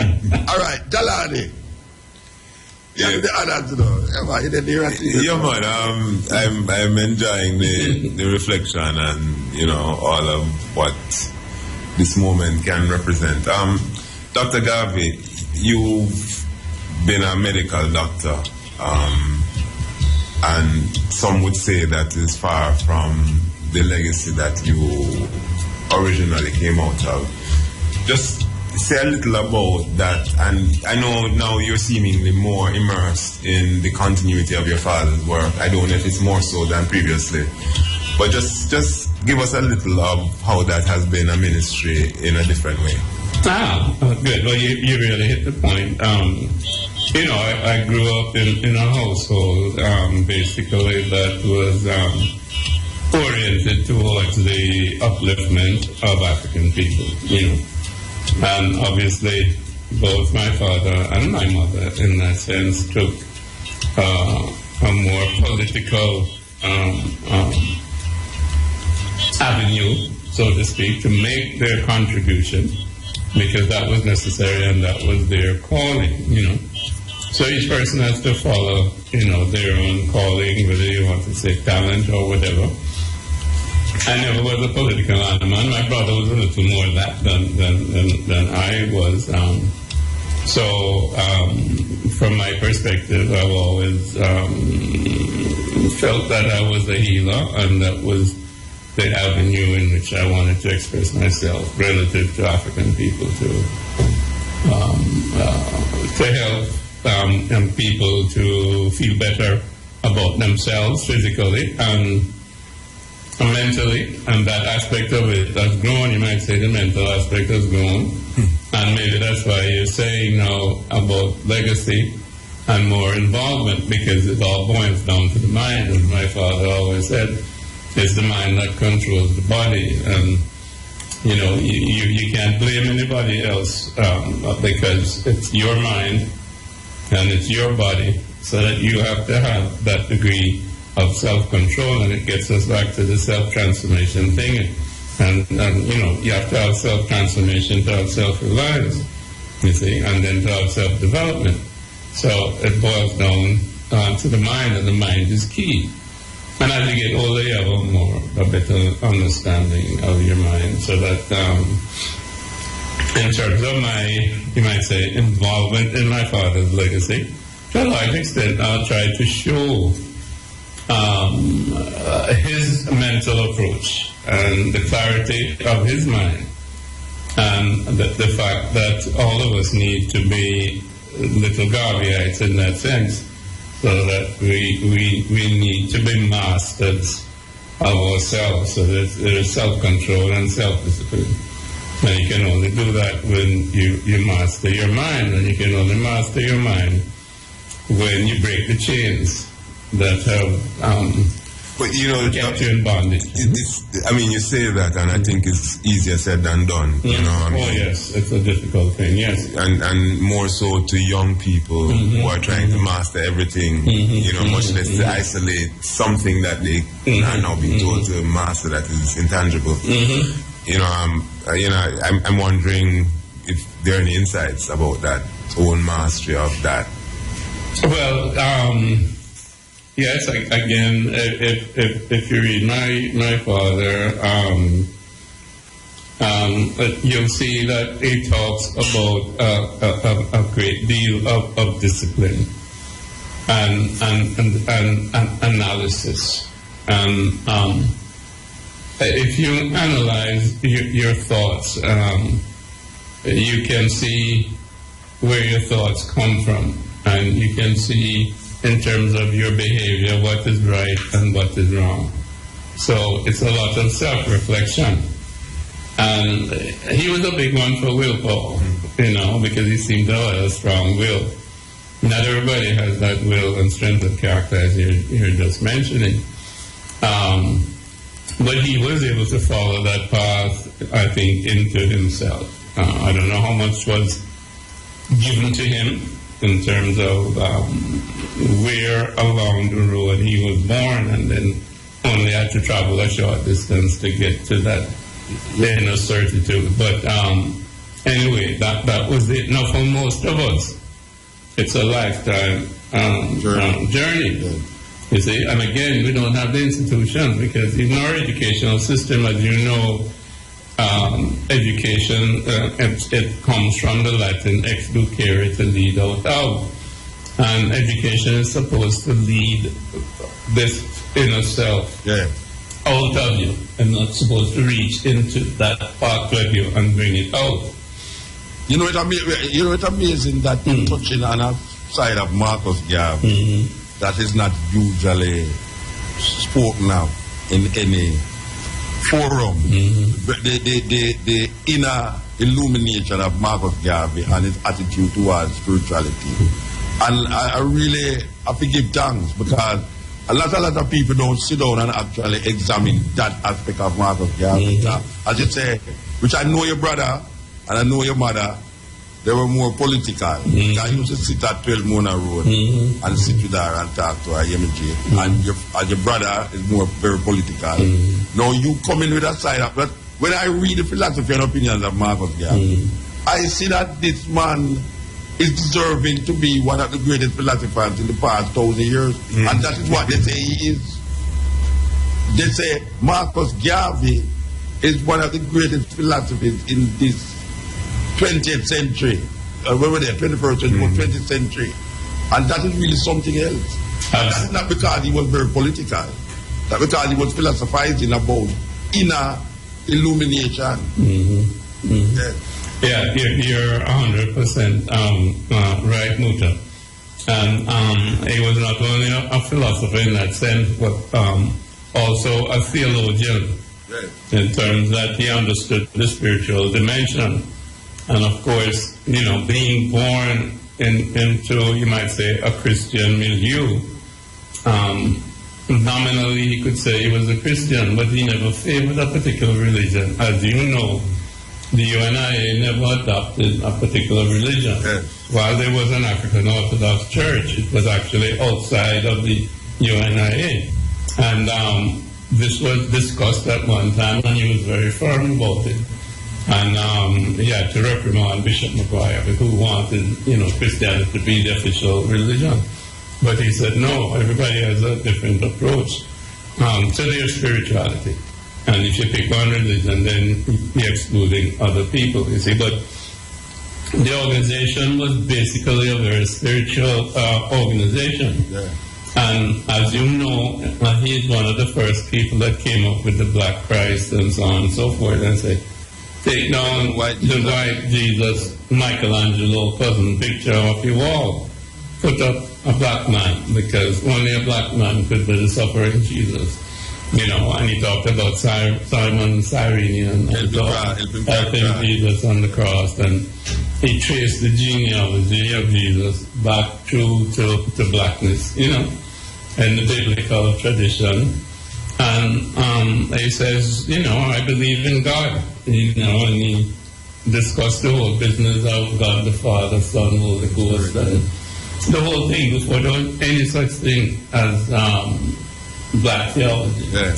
He preceded it. He said, you find everything in there, Well, when I was going to school, the first time I looked into the philosophy and opinions of Marcus Garvey, what struck me most as I used to do that search was the image of God part, when him say, if the white man see God through a white spectacle, yes. The Jews want to see God through the God of Abraham, Isaac, and Jacob. But we, though late it might be, as Ethiopians, must see God through Ethiopia. Yeah. That is the God we shall worship.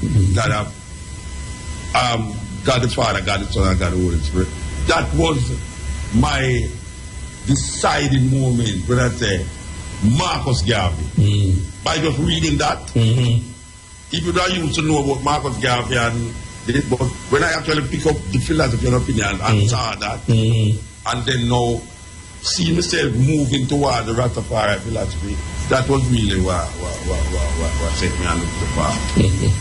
It is sunny and bright here in Ivory Coast.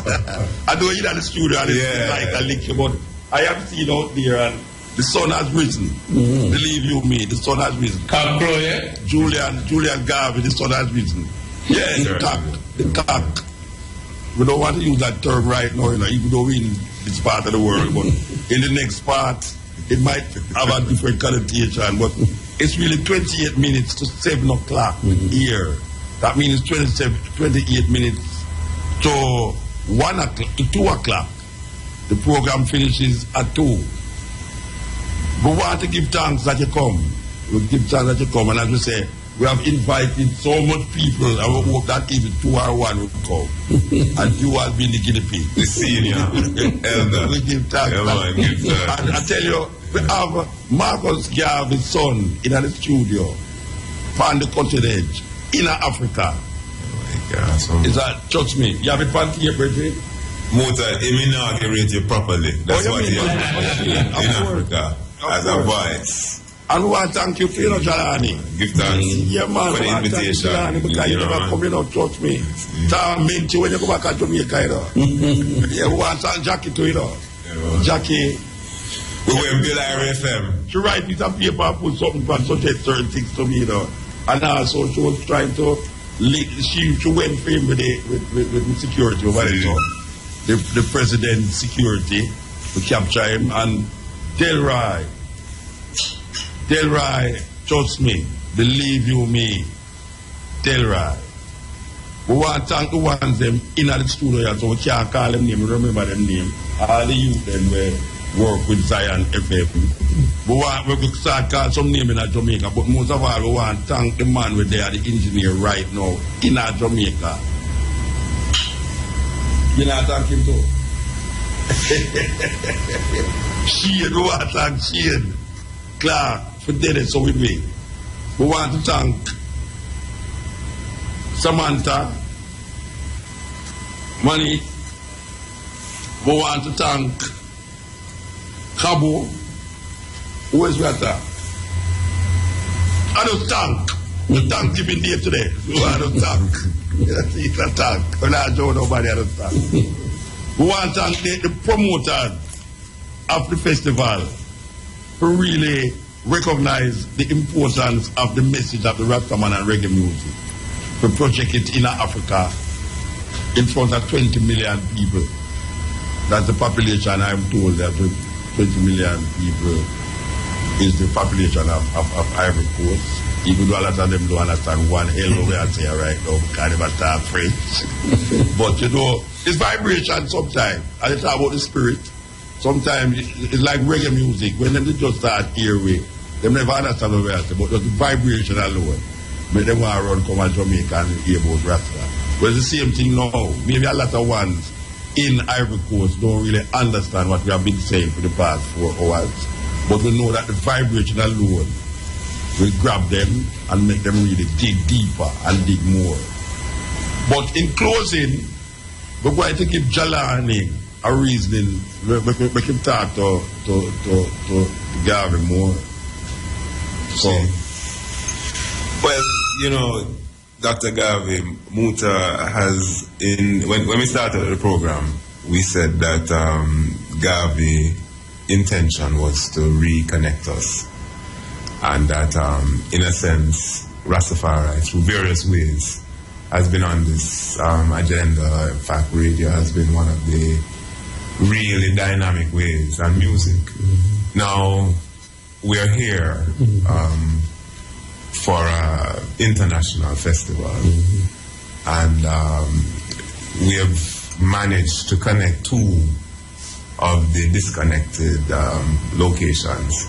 You are still living in the United States, mm-hmm. which is perhaps that nodule point that both Jamaica and Africa is looking for in the whole mix of the thing. You've chosen to locate yourself in the US for a while, I mean, for whatever reasons those are. What kind of proximity does that give you now to the 2 more disadvantaged locations as far as people? Mm. And just how you see it all coming together, you know, mm-hmm. given your experience now. Well, the United States is still the richest country in the world, although arguably China may be richer at this point. And as such, there are tremendous resources there. If they can be mobilized, there's tremendous technology there. And it's important, therefore, as a center. And, you know, if you look back at my dad, you'll see that he went from Jamaica to the U.S. and then ended up, he went there just to stay for a short time, but ended up having the headquarters of the organization there because of the fact that it was, in a sense, the center of the black world, Harlem, New York. And in some sense, the U.S. is still a center for African people, African Americans. Again, as I mentioned, with certain resources and with certain advances in terms of technology. And I think what we're doing right now is a demonstration of the advancement of the technology that we're able to be involved with, to broadcast from Abidjan, Ivory Coast, to Jamaica and link up. There is, all kinds of possibilities now in terms of smartphones, in terms of internet, in terms of streaming live and connecting.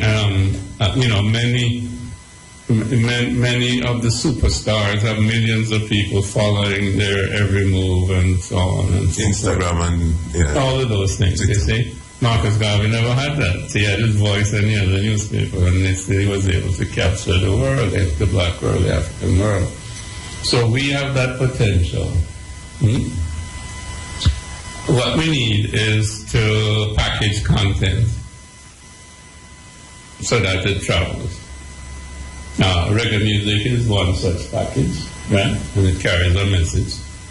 And we need to do that with our history, with our philosophy, with our theology, so that the young people can go on their smartphone or whatever it is, download this, download that. And this is how we connect to them, even if we can't institutionalize it at this point in time, in a particular country or territory or whatever. You see, the means of communication are so vast that it's possible for us to reach almost anybody in whatever remote village that exists, because everybody has cell phone and so on and so forth. So that is something that we must master, and certainly the U.S. has that kind of capacity to be able to do that.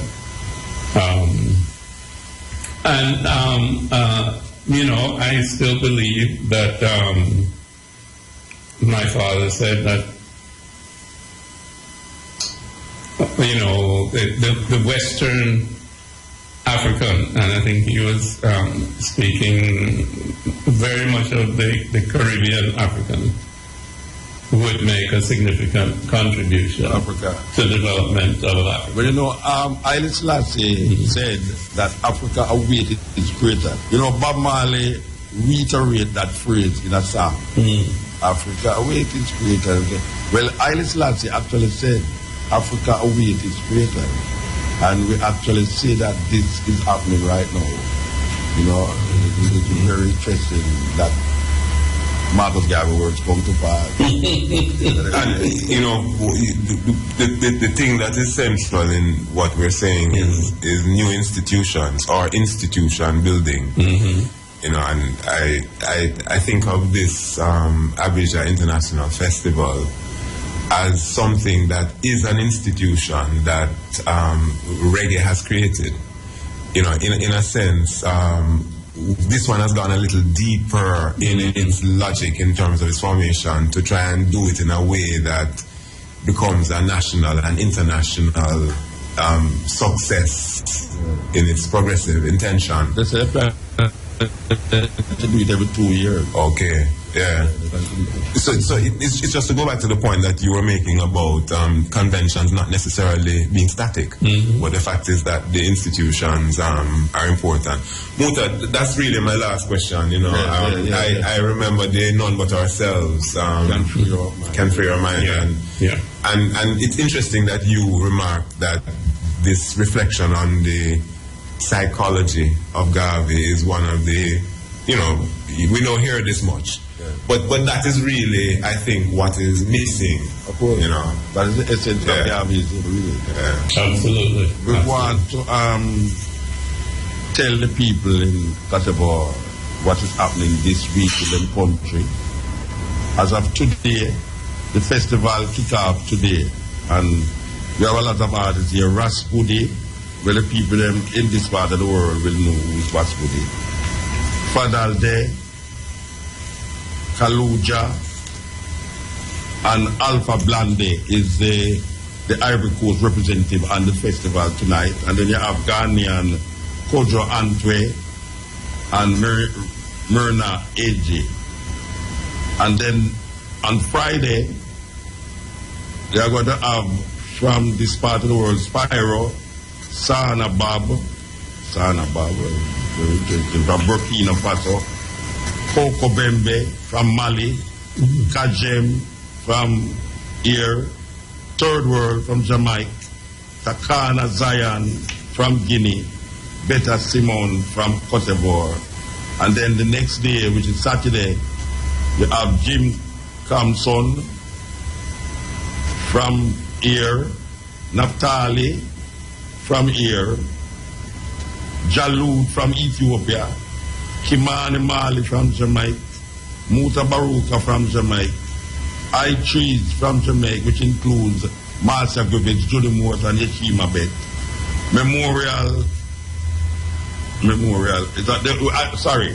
The I-Trees will be doing a memorial for Bob Marley in their set. And then you have Ishmael Isaac closing up that night. from this country, Ivory Coast. And then the next night we will have General Tejfari from here, Melikini from here, Masafalasha from here. Paul, you know, this night here is a Côte d'Ivoire night, except for Sidodi, which is from Benin. And then you will have a grand finale when we will have Morgan Heritage, which is from Jamaica. And then we will have Alpha Blondy, Sadabab, Ishmaelizer, Jojo, Actor, etc., taking the stage and doing a grand finale. So this is the first edition of the Abbey Reggae Festival right here in Côte d'Ivoire, Abidjan, and it's from the 9th to the 12th, which is April this, and it is at Palais de la Culture. Yeah, Palais de la Culture. And we hope to see you there. The 20 million Ivorians will be there. We hope to see you there. And we will be there. So we give thanks to the moment, give thanks to the time, give thanks to the energy. We will be back here at 7 p.m. for the Stepping Razor, the art of war. Mr. Garvey, you never tell us what time you going to talk, what time you going to speak. I haven't seen the program, you know, but it may be 9 o'clock. I'm supposed to kick off the event. This man, I know all the things, you know. You don't know what time I talk, brother. Huh? Yeah, it's the first part in the morning. His session runs, I think, between 9 and 12. No part of my name no part tomorrow, today. No whether they have my name today. Your name is all over the program. No, you say, oh, I told them that, oh my, it's all like money to give me.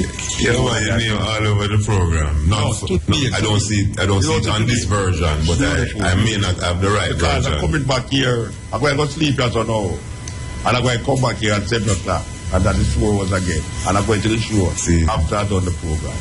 So, as we say, we give thanks to the moment, give thanks to Mr. Garvey if he get up on time, babe. You don't know about sleeping in the hotel room. And climb up the stairs.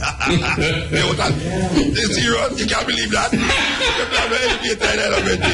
Seriously. The person that walk around, I have to wait. We now reach up there, we are going. Anyway, give thanks. I can't regard until later.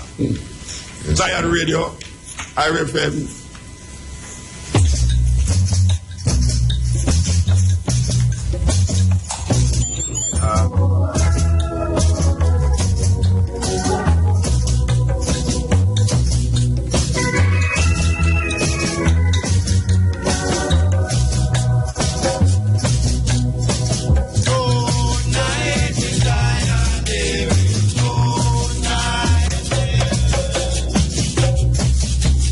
I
listening to Mutabaruka. RFM, number one radio station in the whole wide world, Nigeria.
Time in a waste, you know. That is a man, boy. That is a man, boy. That is a man, boy. That is a man, boy. See the man who love 9 men of a full beard. Can you know King Selassie sit on the shore and the king of the rich and the days of the king must come down. In a Egypt, you come sit down with their life. Yeah! That is a man, boy. That is a man, boy. See the man who loves 9 men of a boat beard.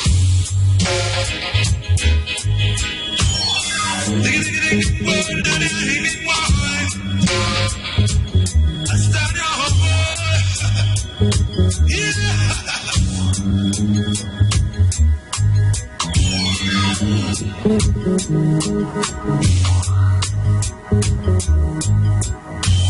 Them say out of melody I want, but out of one. Right now them can't fool no more, you know.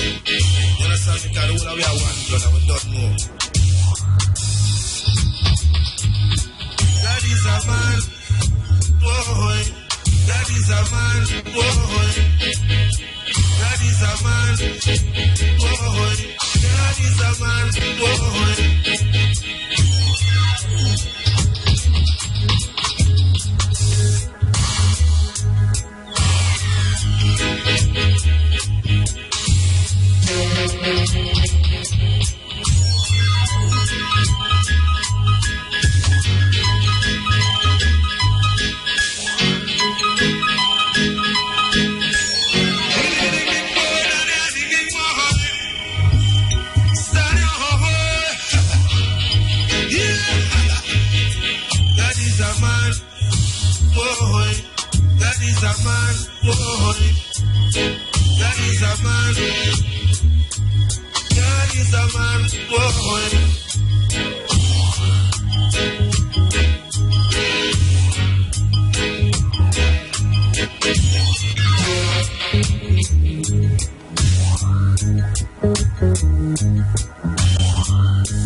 International Abidjan Reggae Festival. Abbey Reggae, the first edition.